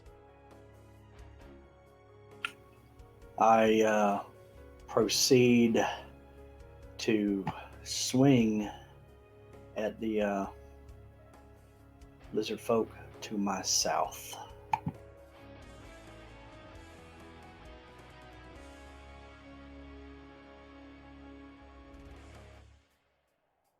I'm going to use inspiration.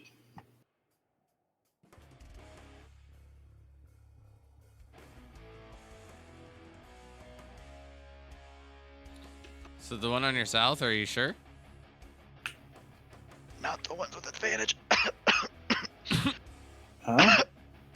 I mean, the- I don't even see what. I mean, my screen maybe it's not updating or something, but I mean, right Well, the now. I'll ones see to if your I- right have fairy fire on them. Oh. I Yeah, didn't that think one about and the it. one. I'm fine. I mean, Okay. I had planned on taking this guy here out after the one I Zanashi is Kill raging. She first. wouldn't. She just thinks Did they're on fire and might did die. moving him help though? Can you see at least the purple dot now? yeah, I can see the purple dot, but I Okay. wasn't even thinking that way. I'm just All right. I had a plan of order on the way I was going to kill him with because the I told that one to the inspiration. south that I was going to kill him. Oh, You that's know, fair. Well, that's after true. I killed the one to the left. Well, the one to the south, for a 15 to hit, is a connection, and that is 19 damage. That's back-to-back max damage.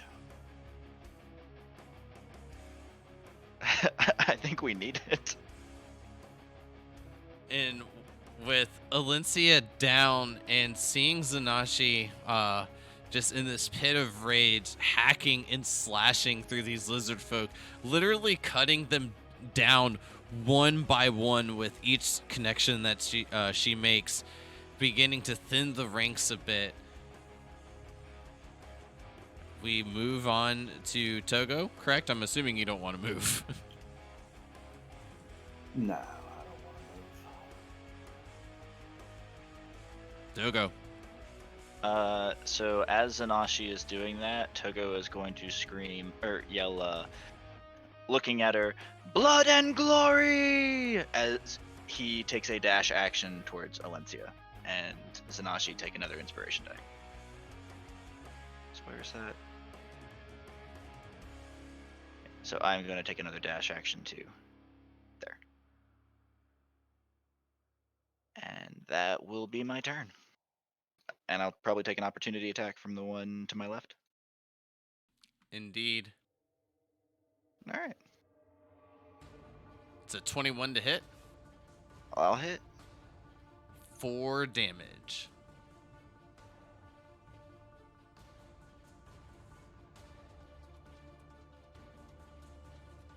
Modar.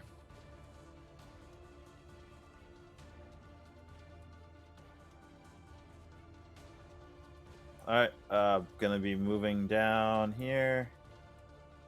That's my 60. Right, yeah, right there. So move that to that. So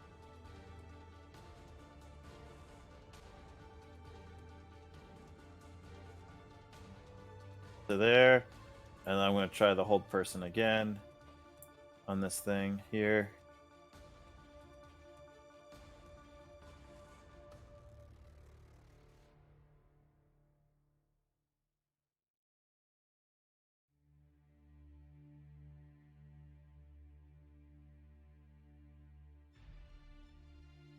So wisdom So, 15. I did waste the what was a bad roll last time being a 10.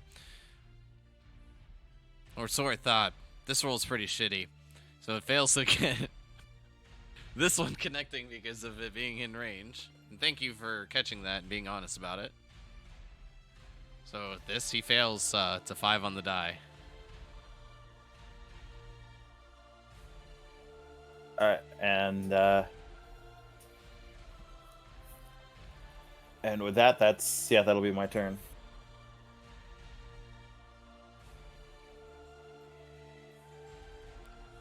Valencia. You're 1-1, I believe. 1-1. So 2 successes and 1 fail. I'm still looking at my backup characters. Dope. You got backup characters, man? I didn't make a backup character. Yeah, I ain't got no backups for Togo. If Togo dies, I'm in remorse and desperation and like despair for a while.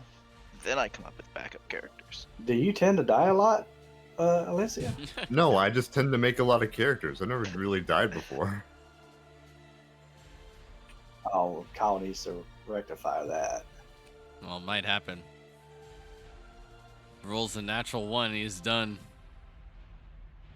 So this one to your right, Zanashi will take its attacks at you with the club and the shield for a 17 and a 16. And it's both hits. 11 damage in total as you take some bludgeoning and piercing damage. Halved is 5.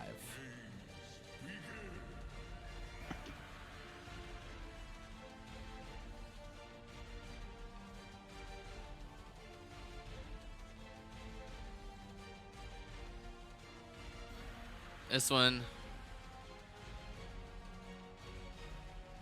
for the horses, and both of those will hit for a 23 and an 18 for 11 damage, and this horse will fall.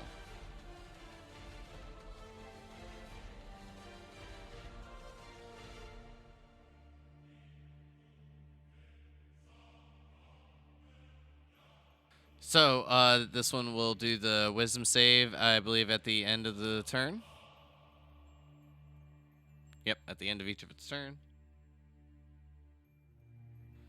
And that is a 2. Hold person continues on and holds. Zanashi, this one to your south, I believe, is dead. Yep.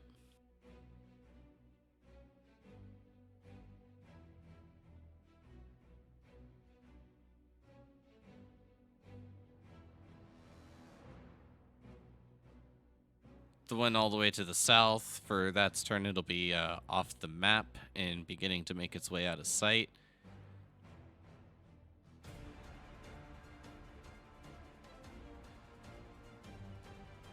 Zanashi, this one to your southeast. A 12 and a 16. 16 hits. For 8 damage, halved is 4. Piercing damage as the shield sinks into you, pricking and poking and prodding, creating more holes and punctures in your skin.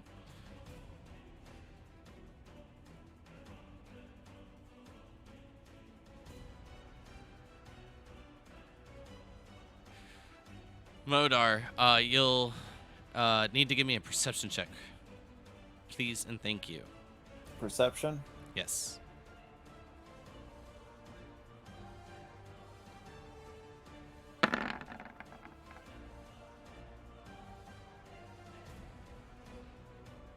You'll hear, What's that booming sound? The leader's in trouble!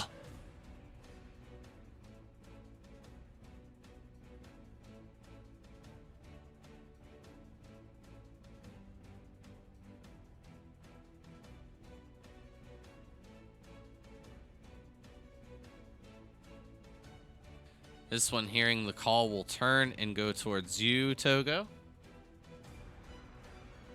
Being the closest one. The club attack is for a 10, which is a miss, but the shield attack is for a 21. That is a hit. 4 damage as it pierces into your back as you're running towards Alencia.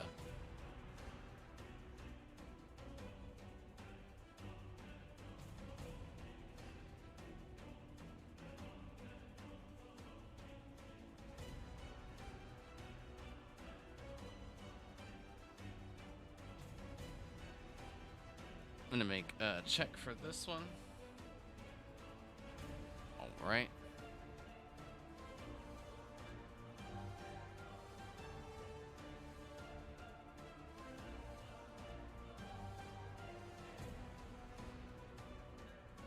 I'm sorry, Bill Lorenzo. It's a natural 20 for No! 14 damage. Bill Lorenzo! He was a valiant steed. So, Togo would like to rage.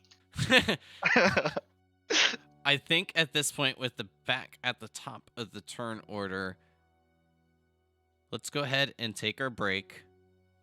I know we started a bit late, but we did go for just a little over an hour and a half. This being, I believe it's round 6, as the mounts have begun to fall a few turns after Alencia had seemingly potentially have met her fate. But let's see what unfolds for the party as we continue combat in just a few moments.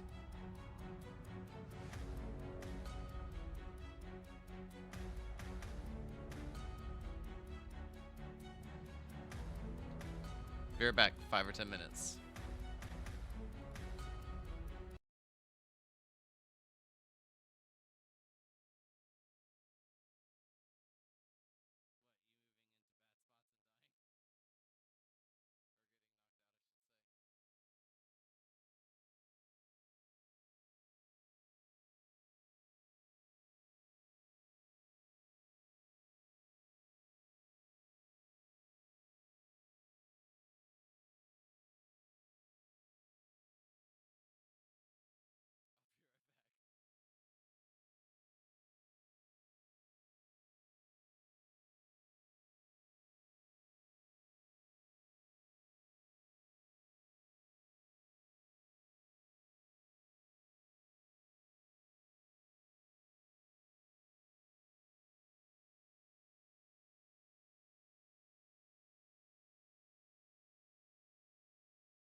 right, so we're back. Thanks.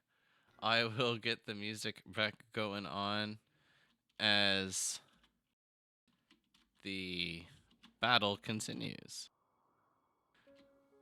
So I'll, at this point, I need each of you to roll me another perception check as the thunderous sounds coming from the tree lines continue, growing louder.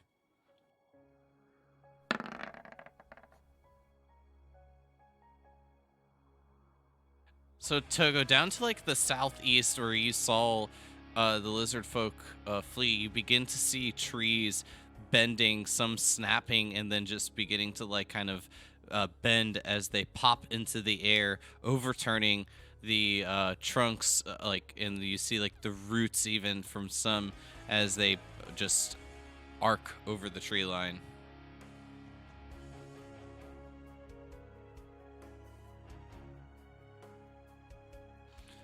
Other than that, Togo, you're actually the only one who will see it. And then Zanashi, it's your turn.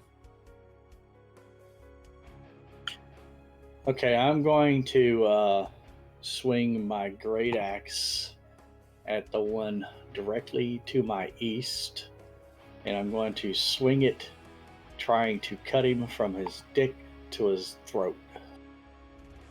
All right, so the one to the east, you have advantage.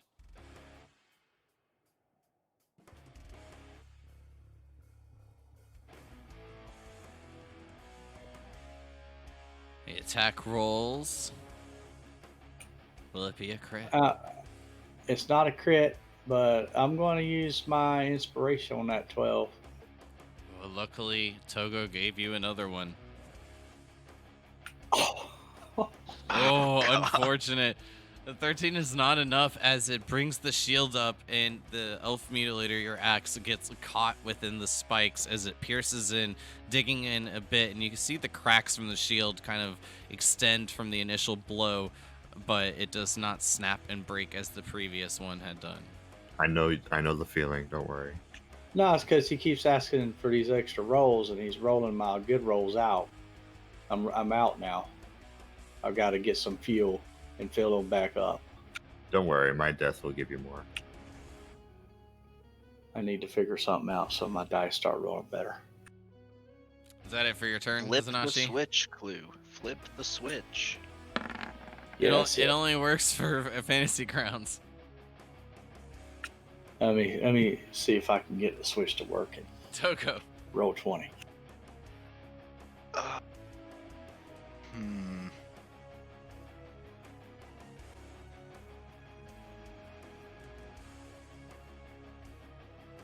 I am going to... The one to my... Is Fairy Fire only while they're within the perimeter, or do they keep it on them even after they leave? So the one to my northwest, does it still have Fairy Fire on, or is that dissipated?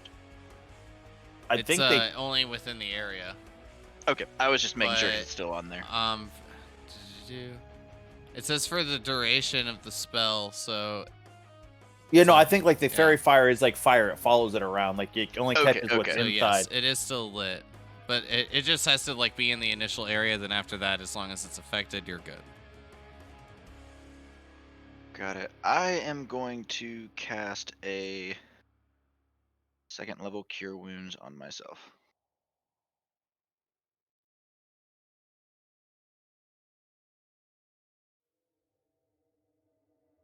Okay. Healing for 14. And how far am I? 45. I think that's too far. I don't know. I'm gonna once again, as I what I'm gonna do is I'm going to then move and disengage, or move, taking the attacks of opportunity, and my bravery will inspire Zanashi. And once again, Zanashi will have a bardic inspiration die.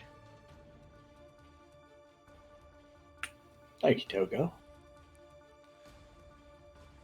Right. How far is that? It's 60 feet. for Bardic Inspiration. So 65. I'm assuming I'd be doing it from where, like, when I was leaving Yeah, from that's- there. Oh, That was that's 45. fine. But if you move from there after doing that, that will provoke the opportunity attacks as well. That is fine.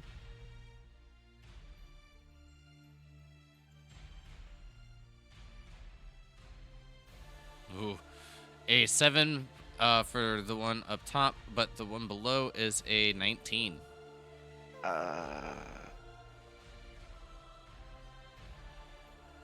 Okay, yeah, that's fine. 7 piercing damage to you as it hits you with its javelin. Alright. That will be my turn. So you've run forward, closing the gap once again towards Valencia, taking a couple a strike, a blow to the back as it makes a puncture wound in your left shoulder blade.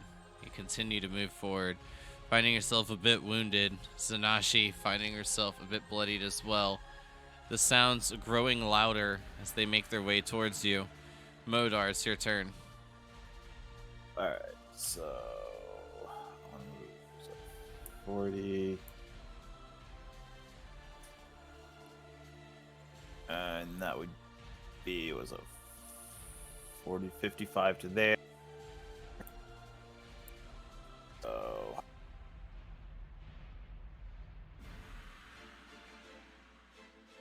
move to here, and I want to reach over and try and pull her out of its grasp onto the horse. From the horse? From the horse, yes. I think from the horse it's going to be a little bit more difficult. Just give me an animal handling check. Don't roll below a 6.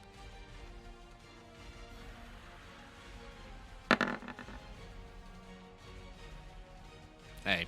There we go. You did stop below a 6. I thought you said did not roll or below a 6. Nope, don't Don't roll roll below below a a 6, so a six. 5 or worse. Okay. So a 6 is like you meet the DC. So as you run up, circling around the held lizard creature, you reach down, grab Alencia's tux, and when you feel like a bit of a snag, you do hold firm, grasping the reins. And as the horse's might and momentum pulls you and Alencia away, you do feel the horse slow just a tad from the weight, but it makes a couple of gallops away. And I still get another 5 feet of movement, so I'm gonna move up like that. Oh, so just one gallop away. I Yeah. thought it was 10. Oh, if I thought it was, I think it's 5. I mean, I'll take 10 if I can get it, but You said it was 55 to there, so that'd be yeah, I five thought I had Okay, 5 yep. more. Yeah. All right, then you're right. I dumb at math. That's okay though. So far, what we've learned from this encounter is that I wouldn't be allowed to live at Clue's house. Why is that? Because you have to be good at math. Remember, we had this conversation. Oh,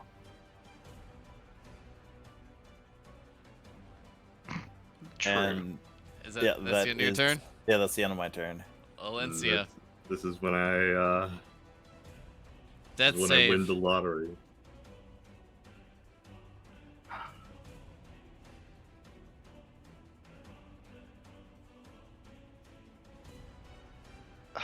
Hey. So I believe now that is 3 successes, and you are stable but still unconscious. Yep.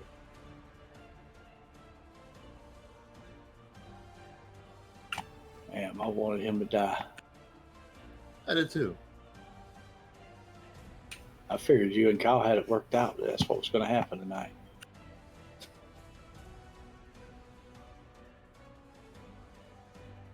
I was wrong.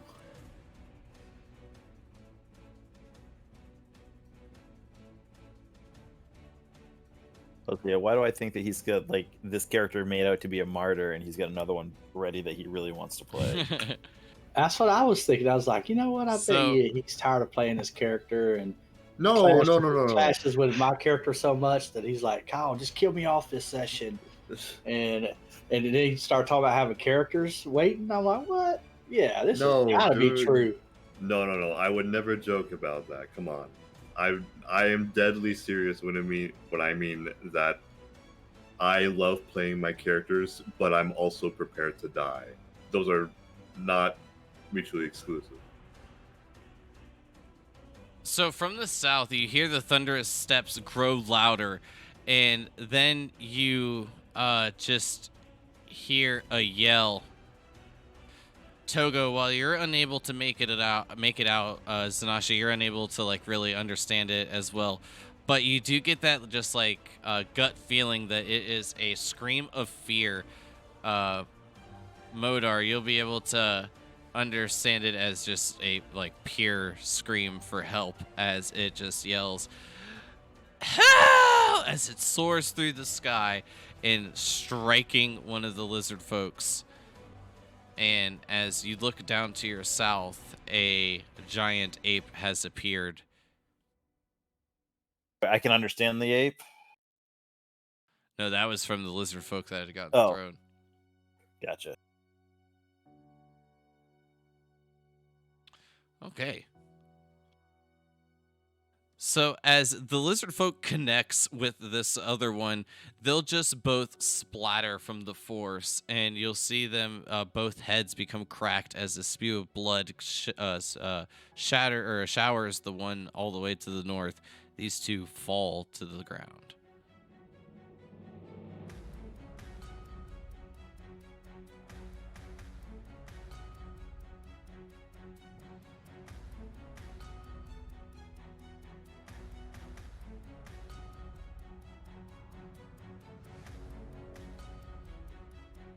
This one to your east will attack you, Zanashi. It's a 20 and an 11, so the 20 hits. For 4 total, so 2 to you, bludgeoning damage with connecting with the club.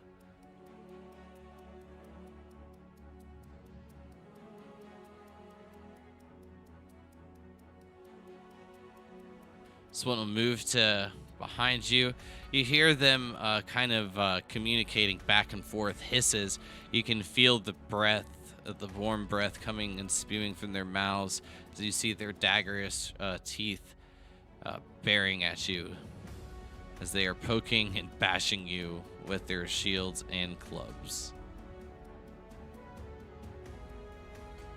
Bring it. The first one is an 11 and a 12 at the advantage, and then followed up from the spike shield is an 18 to hit 18 hits. for 7, so 3 damage to you.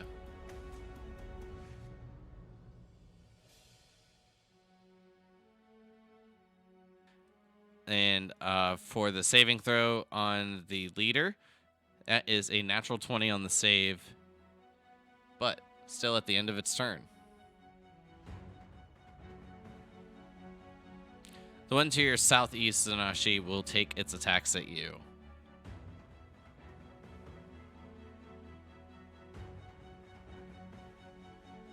It is a 12 with the advantage, and then the next one is a 23 with the shield. So only the shield hits. For 8 damage, halved though is 4.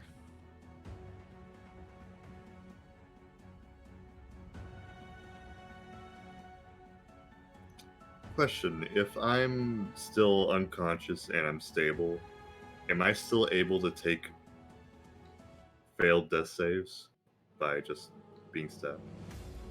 No, once you're stable, you don't have to make death saves. I think he's asking if someone like purposely stabs you. Yes, yeah, no, yeah. I think if someone actually stabs you, yeah. I'm not 100% sure, but I believe that if someone hits you, it just like re-triggers, and then you're like back to needing to make saves. So it puts her at 1 and 0 with 1 fail. Then, if someone were to stab her, then I think so. I'll look into it, but we'll. She's unconscious, and if they hit her, like it's a crit. It's an auto crit. oh yeah. So 2 and 0 then. Okay. I'm saying this because I have one fail, and even though I'm stable, I could just possibly get hit again with a melee attack, and that could potentially overwrite that. So this one to you, Togo, as it swings at you with the club, and then again with the shield is a 13 and a 10, so both of those will miss. Mm-hmm. For the time, we'll just say that it'll re-trigger, so you'll just start with like a clean slate, but I'll type that down for something to look into as well.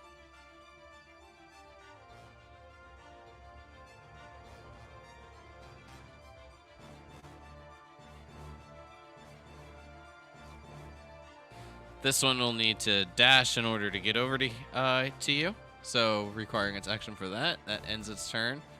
And back to you, Zanashi. Hanging on. A little bit of life left. I'm so sorry. I am going to invoke my double rage.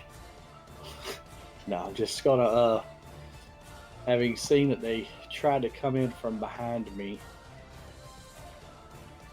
I'm just gonna attack the one to my southeast this time.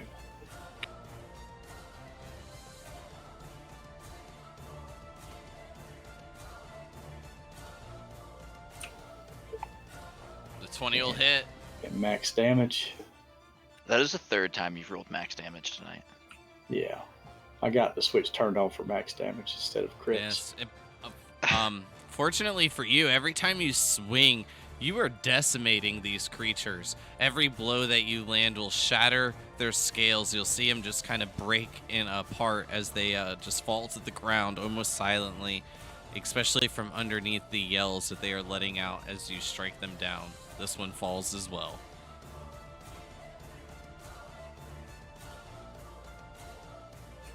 And that's pretty much all I can do.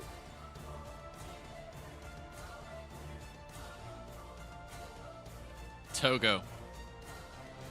I am going to place my hand on Alencia and cast Cure Wounds at a 2nd level.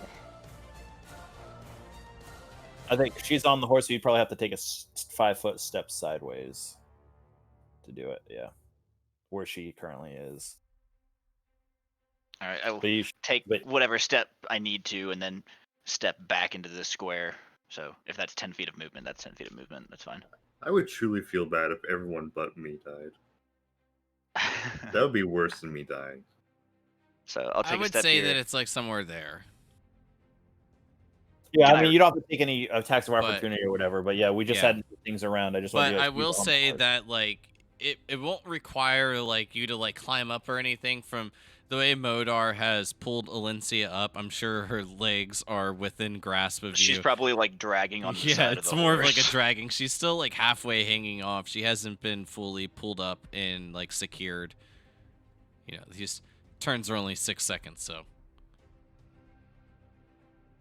Or these rounds, not the turns.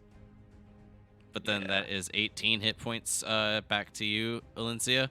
You wake back up as you're being pulled up onto Modar's horse. You open your eyes, getting a nice breath of air. She coughs up blood and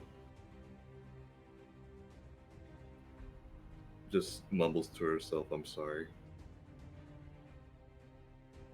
And then for the rest of my move, I'm going to eat the attack of opportunity from the guy to my south, and then move 5, 10, 15, 20 feet to the other side of this guy without taking his attack of opportunity. So just the one from the leader guy.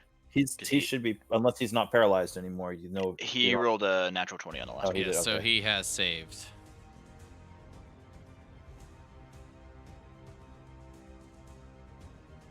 Do your worst. Ew. Natural 20. That was your worst. Double ouch. Max damage on one roll and then average on the other. So 11 damage okay. to you as you try to move away and he bites you. right in the back of your left I shoulder, am digging still into up. your previous wounds. You feel the blood rushing down your back. The warmth begins to soak your cloak and your clothing. The leather armor being quite damaged. I am still up, though. That's the end of my turn.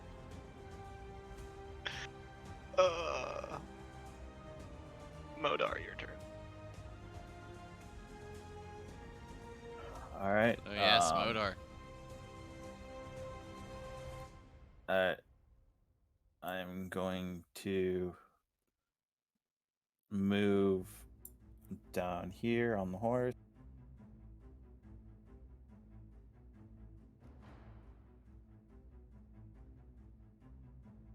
And cast Burning Hands toward and hit these two guys. It's 15 foot. So that should be just shy of Togo, but hit those two guys. Mm-hmm.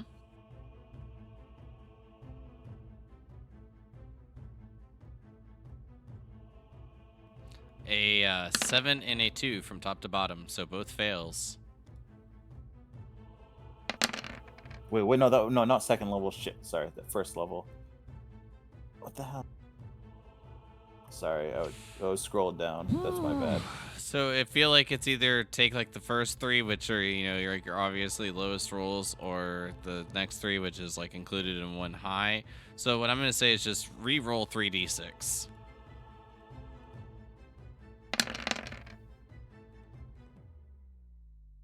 Dope. Nice damage.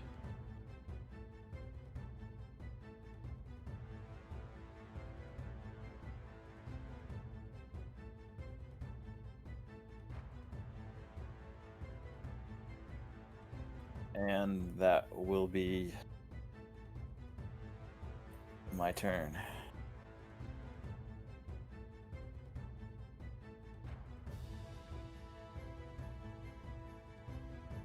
Valencia, you're back awake. And I mean, you are still on Modar's horseman, so I will. There you go. Thank you. She will immediately get off her horse. As she was riding away, she saw Togo get bit in the back. So she's gonna hop off and heal herself. No, wait, that makes no sense.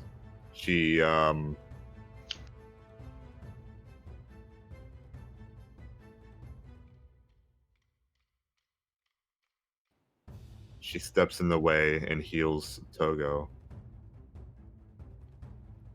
and sticks her foot out to kick the lizard man, and goes, "Where is Sanashi?" Still at the horses. Or what's left of them, anyways. And so, And- does she see what's happening over there? As you glance over, I mean, you see these quite a few lizard folk that surround Zanashi cut down, but more surrounding, still poking and prodding as she is fighting. You can see that she is severely wounded, cuts and puncture wounds all over.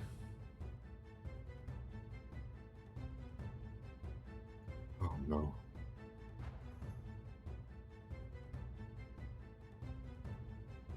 You heal for 10. Oh, you got that much distance on that? No, me. Oh, it's healing you. Okay. And don't forget you have advantage on the one next to you. Yep. So 10 to Togo, and then the kick towards the one on the south, landing right in its gut as you make your way past the shield and pierce the heel into its scaly green skin.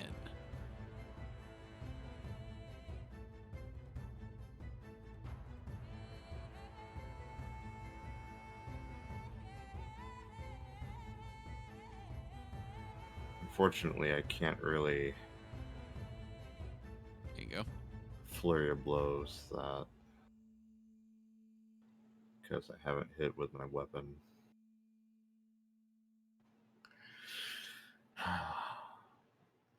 um.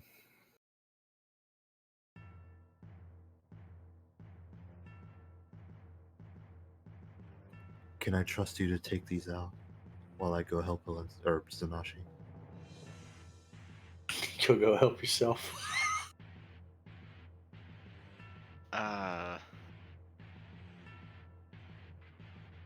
Sure. Be honest. Sure. Go. Be honest. Go with help. me. Go help Sanashi. All right.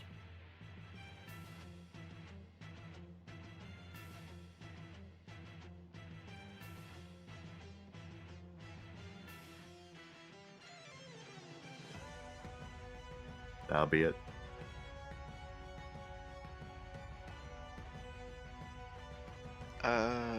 Has that one used its reaction this turn?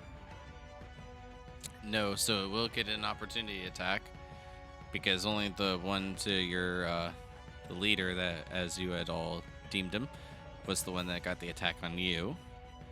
So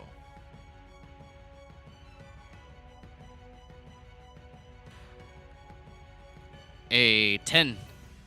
So you that is a miss as it swings its shield at you, unable to find your back as you move out of the way, pressing off with your kick and pushing it just slightly off balance, making it quite an awkward attack.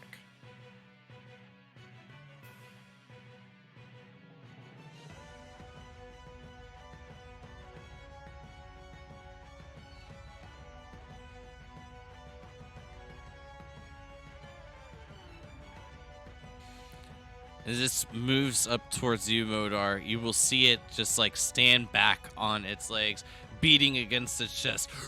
And then it'll start to lift its arms just in its like above you. It will begin to cast a shadow, blocking out the sun from its giant fist. Moving us to the one towards your east, Sanashi.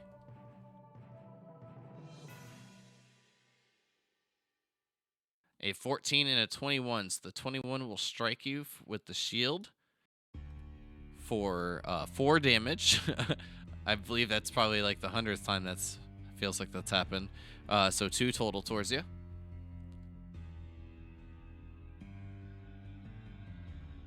Okay.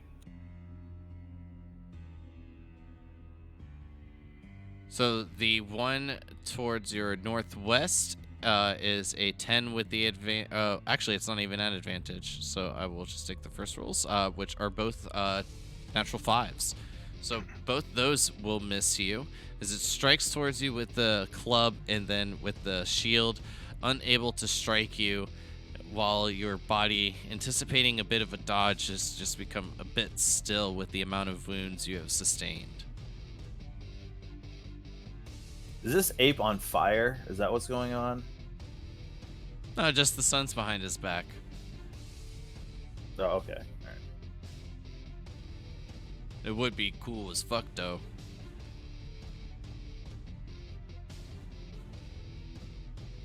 So, as this begins to approach, the creature with the long tail will let out a bit of a hiss. You'll see it begin to just shift, Modar, as its snout becomes a bit longer, the tail becomes a bit more scaled. This bit of moss begins to extend over its back. The claws get a bit meatier as it kind of arcs its back down and then becomes a bit elongated as well, transforming itself into a crocodile.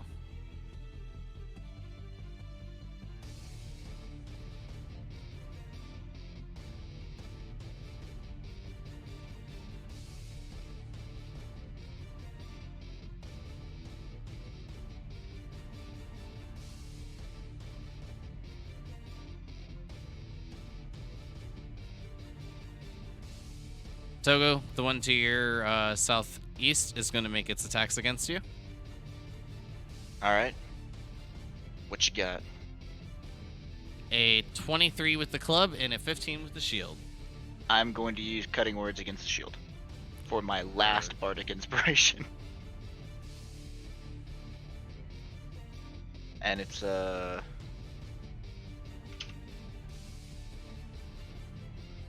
which makes it a 11. So the 11's a miss then, correct? Correct. Okay, just making sure. My AC is 15, so whatever I rolled, it would be a miss. Sanashi, the one towards your southwest, that is this one's turn. How much damage did the first attack do? The first one was a 21, and the second one was the 15. So then, oh, I'm sorry. I thought both of them missed for whatever fucking reason. Nope. It'll deal 8 damage.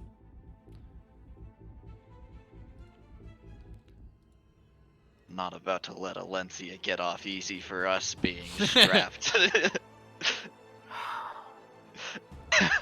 Sanashi, the one to your southwest, striking towards you with the club and then again with the shield. First roll is a 19 and then followed up by a 22. Yes, sir. So 3 damage on I'm the gonna first. change the whatever the roll on the 21 is. I'm turning that into a 1.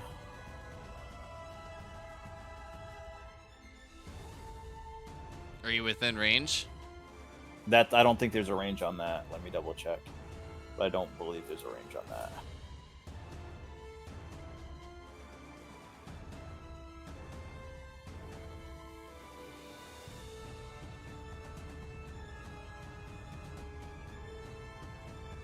Well, check for me. I'll give you just a moment. Yeah, when here I'll see if I can. I can replace any attack roll, saving throw, or ability check made by you or a creature that you can see. So Okay, yeah, fair. if I can see Changing it to a 1. Yep. All right.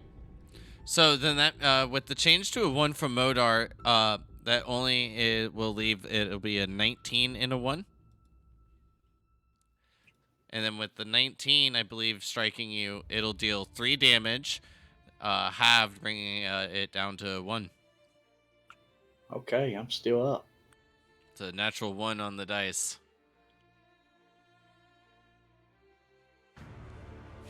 Sanashi. You can see Alencia has been like saved by Togo with the team effort of Modar and Togo to add to that. Modar riding around on the steed and making sure to break away. You've also seen this giant ape begin to make its way in and towering over Modar as it's lifting its hands. Quick question. Do I know whether giant apes are native to this area or not? You can roll me a history check. I'm attacking the one to my northwest. Heard northwest. Ooh. Swinging towards, unfortunately, the wounds have started to affect your stamina and just like your strength. That's a 15. I'm making that a 15. Let's fucking end this shit. And, okay. Okay, the 15's a hit. So then that would be 17 points of damage. 17 towards the northwest.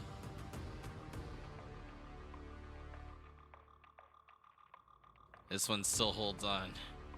And for my bonus action, I am going to drink a potion of healing. There it is. I was looking at your inventory. I'm just like, when's it coming? Yeah, I was like, maybe I should have done that last round. That's what I thought. I was like, I That don't know if I'm gonna port make saved your ass, man. it. Yeah, it did. I was down to 2. Modar, with your history check, just like the quick look, in like the heat of battle, like you're just unsure. You've heard of like different types of creatures being down here, and when you see this one shift into a crocodile, perhaps nice roll on the heel. Perhaps like this is just a native creature. Perhaps it's not. Well, You're just because on the the only fence. reason I'm even suggesting is because I heard them talking about the druids earlier. Like they wanted to be quick before the druids got here. That's what made me want to like. Oh wait, I'm assuming I know druids can shift, change, or whatever. Fact. With that amount, like I would say that it's pretty safe to assume that you would think that this is a druid.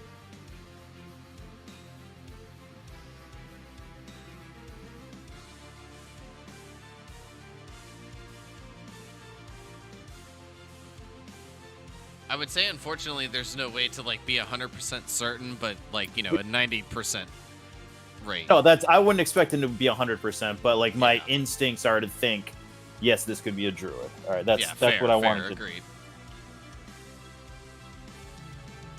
I wouldn't expect myself to know 100%, but that's where my mind is going right now with the information I've gathered.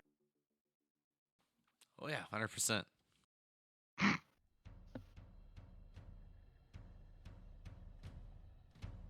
Is it my turn now, or is it still Zanashi's? I'm just double checking after making sure the heal was applied before moving on. Zanashi, you're good? Yeah. Alright, Togo. Alright, I'm gonna stab the person next to me with my rapier.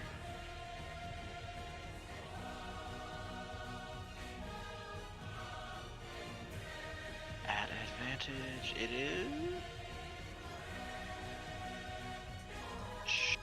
Why didn't I roll at advantage?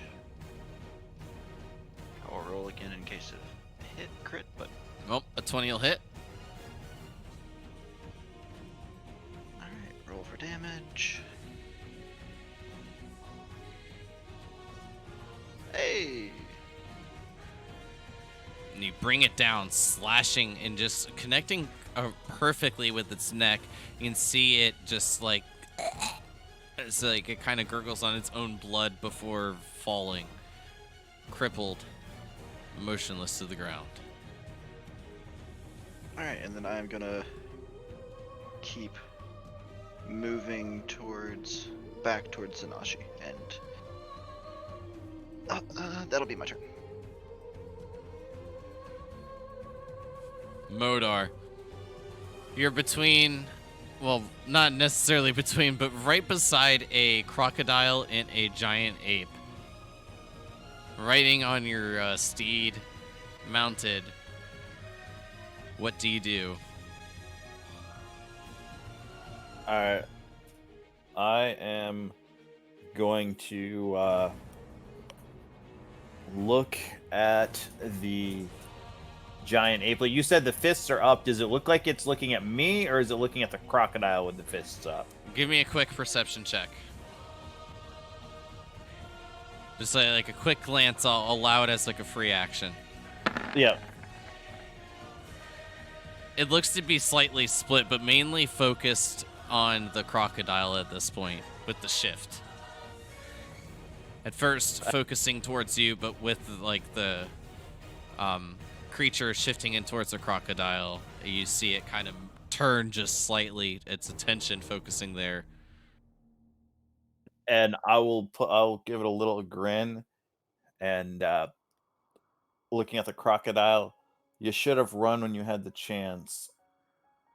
And I am going to cast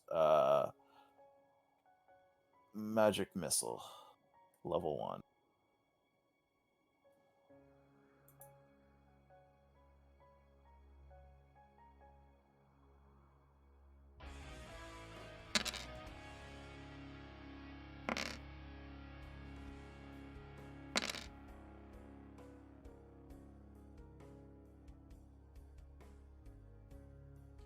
So did you roll to hit? Magic Missile. I know, I'm just playing. I'm like, wait a second, don't fuck with me like that, man. Well, I should have asked before I minused it, but towards the crocodile, I'm assuming.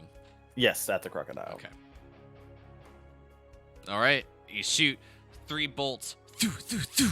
As they all connect, you see the crocodile just like press its belly down against the ground as it bears and opens its mouth, bearing its teeth towards the ape. Anything else? No, that's it. Valencia. Valencia, realizing she's not going to make it in time, will instead take out her crossbow as she's running over.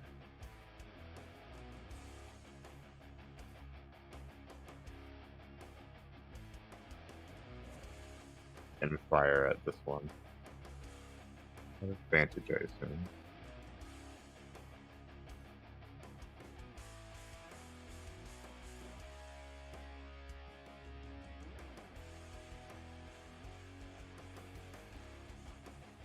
It's just so you know, this one is dead. So just so you're aware, I was just making sure you knew from its health bar being underneath. Yeah. But the 20 will hit.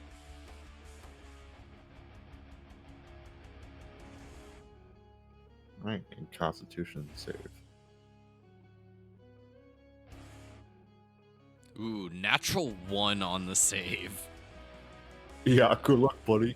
So it is now poisoned. And Just make sure you keep track of that ammunition. yep. And just for good measure, boot to the head. All right. 20 hits. And with flurry of blows, I'll just use it to heal myself. Sick burn.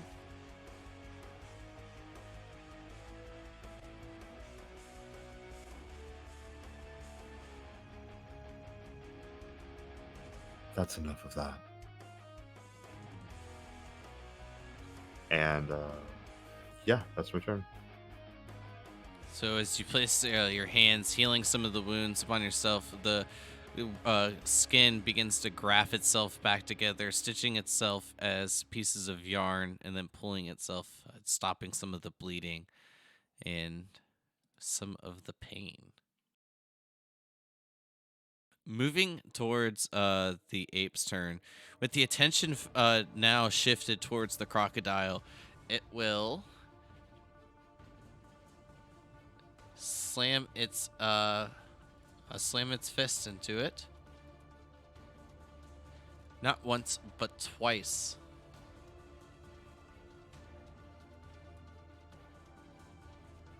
The first attack is for a 13 and an 18, so with both of those hitting, will deal a total of 36 damage to the crocodile. Great apes. Whew.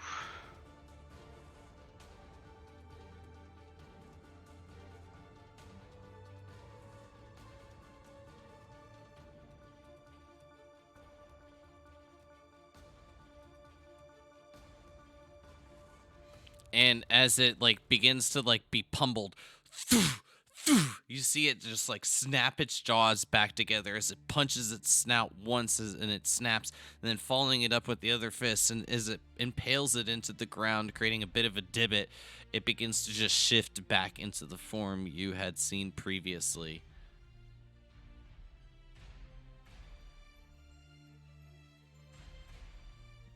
This one will continue its attack. Yes, it'll continue its attack on you, Zanashi, seeing that you're pretty wounded and wanting to finish you off.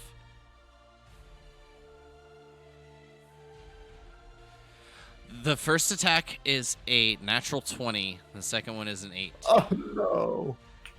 It's the curse. I transferred it to you. I got nothing else I can do, man, for you. Nope. You'll be fine. Yep, I'll be fine. It'll deal a total of 8, so halved Half. is 4. Oh, I forgot barbarians. Yes. It's a crit You've is also basically a forgot- normal attack. You've also Mhm. forgot I'm half orc. Oh yeah, true. Yes. You are half orc. Basically like a death ward, I guess, is a good way to put it. I think it is a death ward, basically, or it isn't it? More or less, yeah. So the first one was a 20, but the second one was an 8, like I said. So the second one missing. Bringing us to the one to your northwest. Oh shit, I'm so sorry, Clue. First attack is a 13 and then another natural 20. Oh, wait a minute. Sorry. The one with the natural 20, was that the one that we are next to? It is this one right here. No. I mean the one that natural 20. The last natural 20. The first time, I believe it was the one in between, yes. Well, he had disadvantage, so he missed anyway. He was poisoned. That's right. Oh yeah. So get your 4 HP back. We just Good. swap it out for this. F you, 20. Kyle. Good call. That's my indirect way of healing. Good call. So what I will do is, since it was a natural, I'll roll it again. The other roll is a 14 with a disadvantage, so that's a miss. And with the other one being a miss, I guess I can see if it's a critical fail, but I think we're good.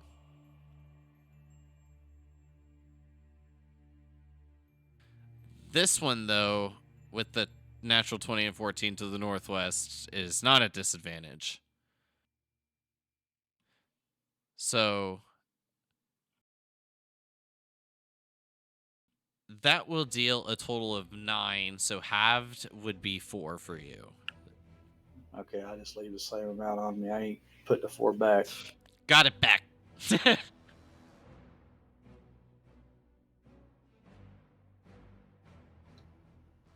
Oh There were all shit. these- So Stupid damage numbers when I was getting attacked. 14, 11 damage.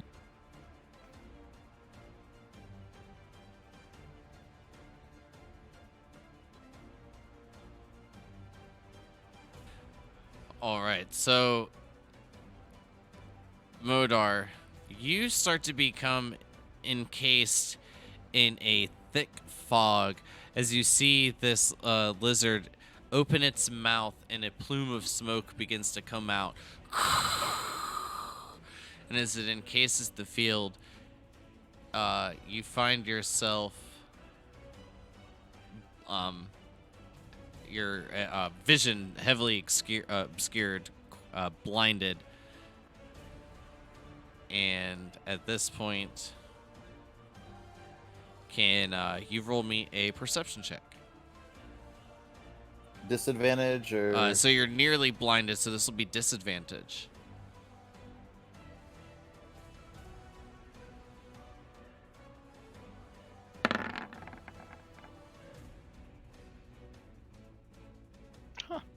Not bad. So you and the ape will actually both see like this silhouette begin to move its way away from you. And as it does, if you wish, will provoke an opportunity attack. yeah, I'll take one Which- with my staff. I've got it in my hand. Is that normal or disadvantage? So with being your vision obscured, it will still be a disadvantage.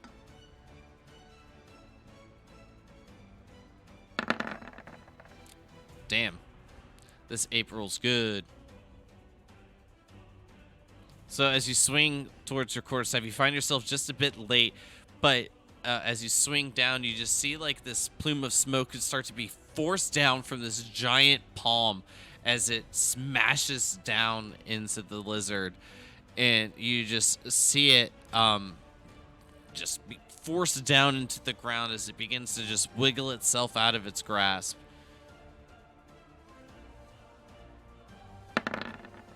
And that is a good amount of damage.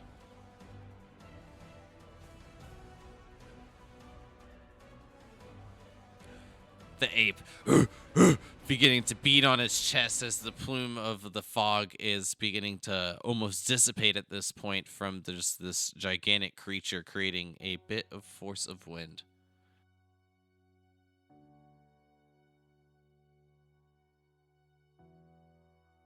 Zanashi, the one to your southwest. Mm-hmm. A 7 and a 22. So 22 the is a 22 will hit. sink in the spike shield, following the heavy club as the spikes sink into you, just giving you more and more puncture wounds. A total of 5 damage comes your way, so halved will be 2. Feels really weird doing math this way, but that's just, obviously how it works, rounding down.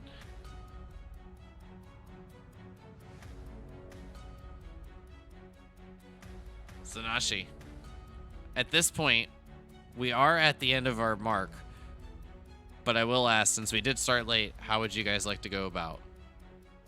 I mean, we're actually a little bit over our ending point, but I'll leave it up to you guys. That's up to everybody else, dude. I'm going to be up for another 3 or 4 hours, so it doesn't matter to me. I'm fine Yeah. if we want to go another round or two, but I get that Clue has to go into work early. So. Same, which is why, obviously, we kind of, not the only reason, but, we shifted the time. Well, Clue attacked, so I'm assuming that's moving on. Which one are you swinging at, bud? I'm swinging at that same one, man. I ain't got no reason to switch. I ain't mad at it. Northwest, right? Yep. All right, well, And- I don't even think you need damage on this one. Sinking into it, severing its head from its body. You'll see it just fall, and the head will fall against your dead moose as it lays on the ground, almost touching one another. And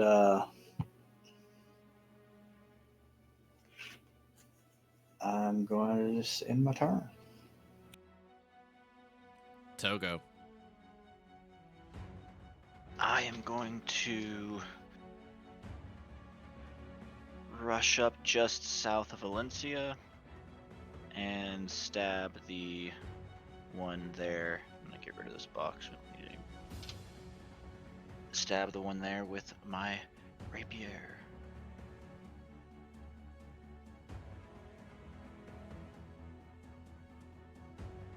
Ho ho!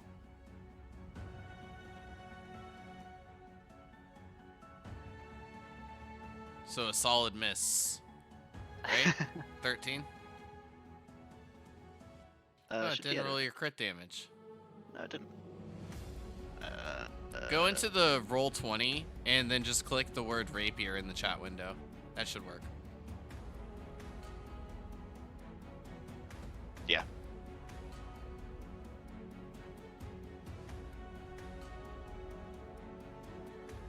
So 8, because that's the 5 plus my 3. Oh wait, no. I think either way, I still got the 1 in that. Oh no, it's 9. The other one is the extra die, so it's a 5. The and a 1 is your 1. extra die. Oof. So 9. So 9 damage. That's fine. Everything's fine. And then And it I is looking guess pretty wounded. I don't have anything I can do as a bonus action. Yeah, that'll be my turn. Modar, you're in the fog as this smoke has begun just emitted all around you. Alright, I'm going to try and move out of the fog.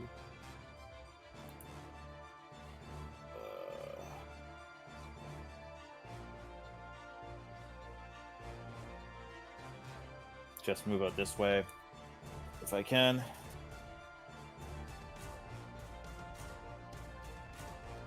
Yeah. Give me just like a, well, I don't even think it's needed. Your passive's pretty high. You'll have like a decent sense of direction, so you can do that easily. Am I out of the fog at this point? 20 foot, yeah, I believe you're just on the outside. I'm gonna keep it going until I'm out of it. I mean, I get 60 feet of movement with this thing, so I'm moving until Yeah, I'm out 5 of more it. feet, you'll be completely out. Like that. Yep, you're good. You can see the dead lizard folk scattered about the road and into the grasslands nearing the tree lines, and then the other one fleeing down towards the south. I'm gonna fire a firebolt at that one to the south. All right. Give me your attack roll.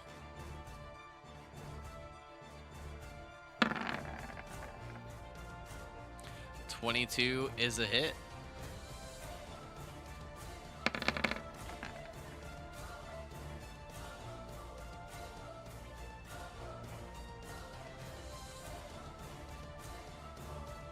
And it's barely hanging on. It strikes into the back. You can hear the cry of pain, and you can see it kind of like stumble, like falling to all fours at this point, like belly almost touching the ground, and is still moving. A bit slower, but moving. Alright, I'm gonna, I'll not move it any further than that. I'm staying right there. That will be the end of my turn. Valencia. Let's see, we'll move around. Try not to get in Togo's way. And we'll slash at this lizard folk. Heard. Make your attack.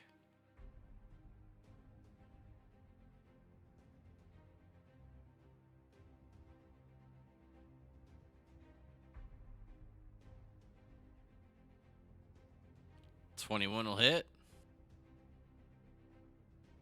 17 damage.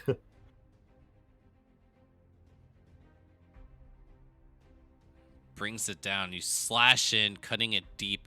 You see the poison begin to spread, burning away the scales as they just like fall away in almost a bit of an ash, and then the rest of it becomes limp and falls.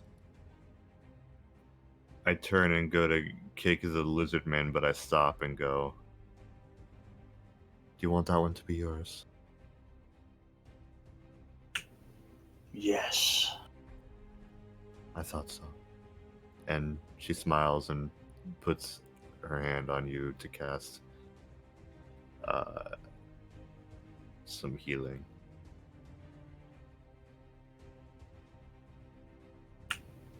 Thank you. Crush his head for me.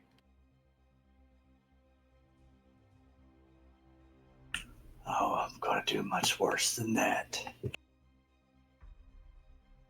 Very well.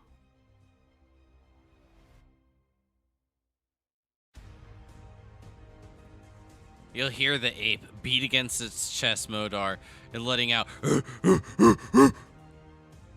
But as you see like this plume of smoke, you'll know that it is moving in completely the wrong direction as it makes its way out off to the north. As I see it moving out to the, I'm gonna holler, it went this way, and I'm gonna point down towards it. You'll hear it go, turn, moving just a bit around the fog. Sanashi, this one will continue on to you. Holding on with the last stand, it will continue fighting. Still a disadvantage, correct? Yep, so that's a 12 for the first one, and an 8 for the second. So missing its club and shield attack. As it swings forward, you can see it a bit sluggish in its movements. Ugh, as it moves forward, and you just are quickly able to dodge, taking a step backwards out of the way.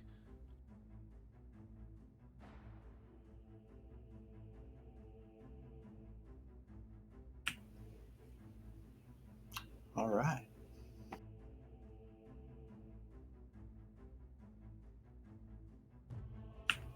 And I'm assuming it's becoming my turn as he misses. Well, it is actually the one all the way to the south's turn. Okay. No.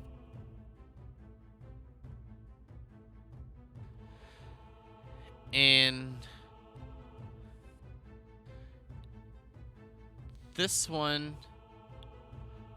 will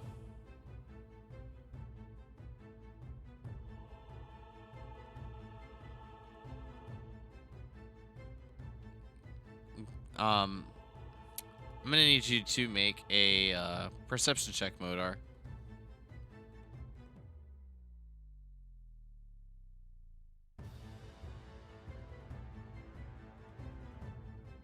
Right, that didn't roll right. I don't see anything. I don't like. I gotta wait for the double click because sometimes there's a lag on my end. So Same.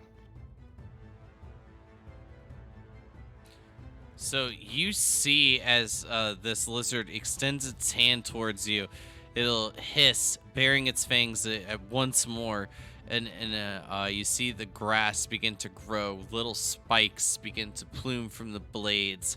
Bits of roots begin to extend from the surface, extending up towards halfway up the horse's legs, creating a bit of what appears to be like a almost barbed wire made of plants. Thorns with spikes. is it hitting me or just the horse right now? It is focused on you, and it is just the ground around you. So currently, it is just affecting the horse.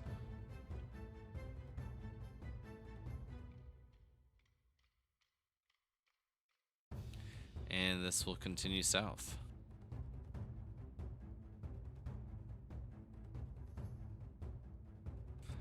Now it's your turn, Zanashi. Okay, so as he's missing, as I'm dodging, I'm going to move around to try to get on his backside. And as I move around behind him, I'm going to take not the sharp end of my battle axe, but the other end of my battle axe, and I am going to proceed to try to attack his ass and shove this son of a bitch up it.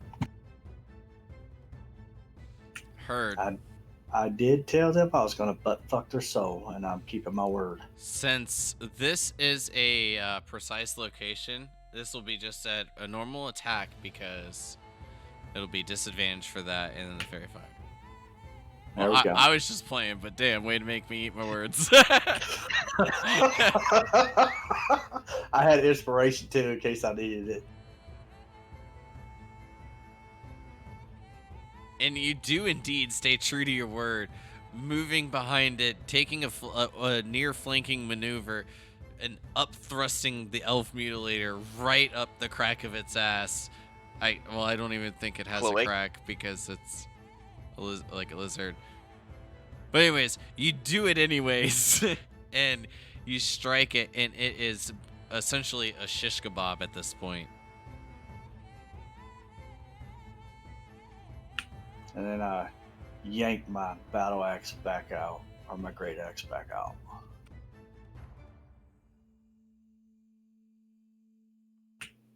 Where's the rest of them? I think that's it. Just the leader. One more. Well, you may not know, but I saw the leader somewhere. He shouldn't be living for much longer, I imagine. I will say it's definitely quite noticeable. That the ape is beating its chest, and the focus seems to be moved down towards the south. It's quite large and too big to ignore.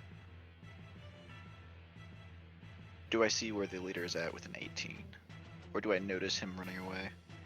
You'll see me looking south at least, I would assume. Yeah, you have a good sense of direction, but at this point, he's like kind of behind some trees.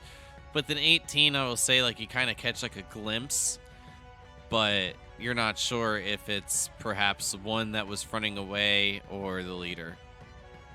But you know that there's one definitely alive down to your south. But Zanashi is at the end of your turn. Yep. All right, Togo.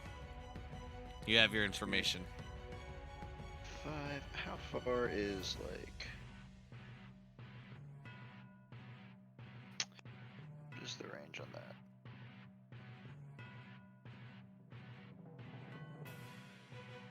that? If I were to try and shoot the one that was fleeing to the south with my crossbow, would that be a disadvantage due to the trees and stuff between it, or can I not get a shot at all?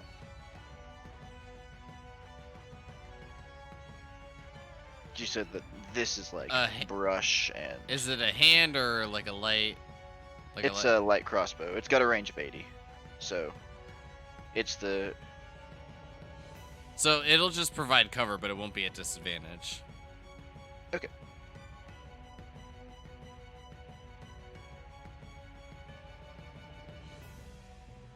Okay. 16 hits. AC raised to 15 plus 2.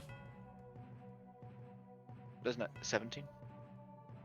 No, the armor class on this one is a 13. It doesn't. Okay. It doesn't have. I the thought you said it shield. was 15 plus 2. Got it. Oh no, 13 plus 2. If I said 15, I'm just, toggling a lot. But No, you're good. You're good.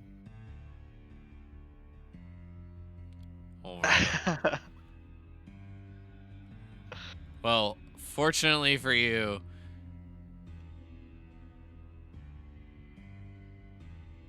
it's enough to kill it. So how would you like to end the battle?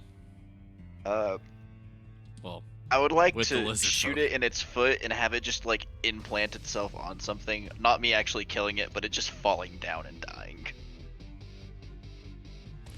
So not dying from the initial damage, but just the heart stopping from the shock.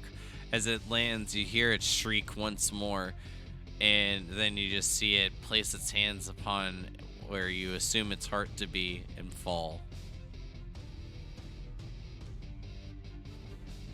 I'm gonna look over at the ape and see what it's doing. Well, I think at this point it is safe to say, well, we're going to have to call it here. Knowing the information that you do with magic being illegal and Motor's assumption of this being a druid, And I haven't told them that. Like, this is just my inner being thoughts. Like, quite what's going certain, on. I feel like there's a lot more to get into here. And I will say, as much as this probably should have led to somebody's death, you all did succeed on what was labeled as a 100 for your encounter table. With, like the 100 on the table being the worst. So this is a deadly encounter. On the table, yeah, like a deadly times 2.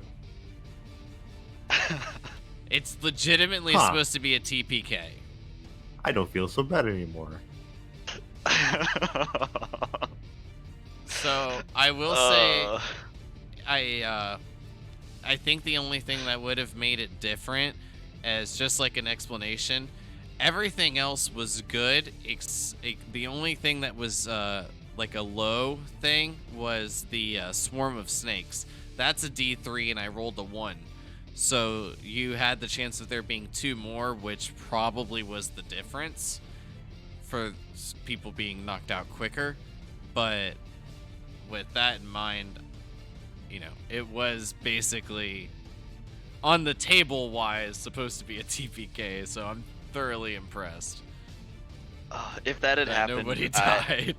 I'm sorry, Alencia, you would have died. I would have been trying to keep Sanashi up. Oh my gosh. In Alencia's mind, she feels like either she's gonna get surrounded either way, no matter where she is, or Zanashi was going to get extra surrounded, and she didn't want that either. Oh, yikes. That was a lot. So, Yeah, combat's over. Y'all got me fresh for next week. Yeah, so you mind You just say that we leveled up, and then we can move on. Well, I mean, you guys Oh, gotta we're not rest, gonna level but up we yet. gotta rest. I am just gonna state we're at the moment not out of combat I gotta have my fun. because at like currently, like as much as like you guys may think or assume, there's obviously still potentials of those being wrong, so we have to play that out. So I'm obviously not going to reveal those answers to you, but Find out next time on The World of Elista. But I will say, I still am quite thoroughly surprised that nobody died. I was anticipating a death, 100%. With 100, I was like, oh goody, I get to go ham. Hey, we got 3 horse deaths. Yeah, 3 over the 4 horses. What are you talking about? The most important member of our party died today. I don't want to hear you say no one died. Bill Lorenzo is dead. I was so confident. Didn't those lizard folk say like offer their heads or something like that? Yeah, they were gonna kill you all. Yeah, they were trying to kill all of us. Okay, I just figured it would be easier to stab me on the ground rather than drag me No, they somewhere. were after you, the bounty on your head, but they were going to kill us all. Like, you were the prize, but they were going to kill the rest of us just because to make sure we didn't follow. Oh, I know so they that. were dragging me because Yes, they said they said at the beginning of it, there she is, kill them all. Oh, yeah. I still wasn't quite certain whether they meant me or Zanashi. That's true.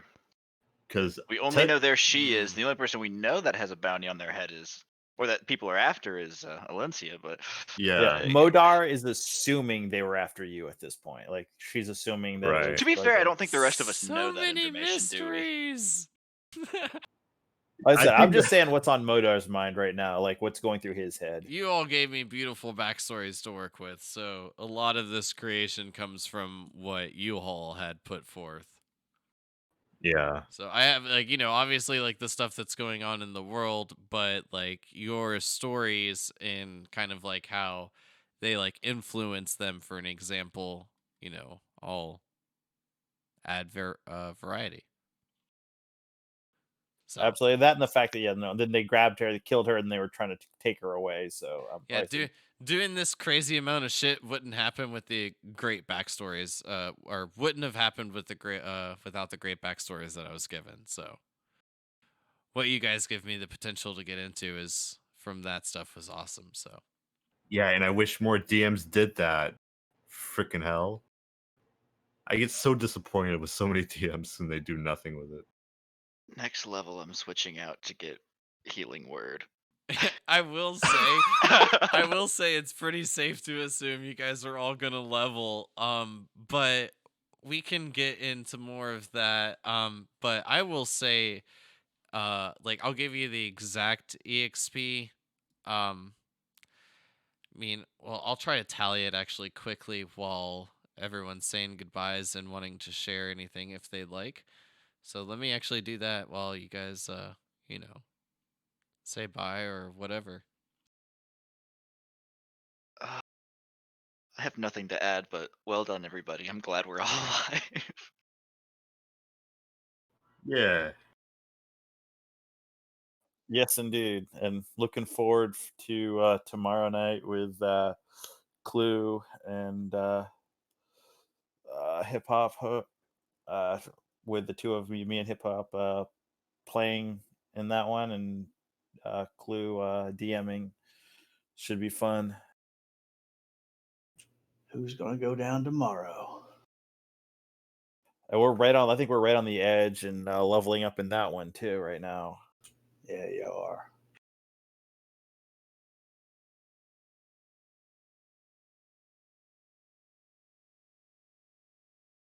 Okay, so just double checking. You guys are at 5,868 from your last level or from your last experience increase? 5868. Yes. Yes. Okay.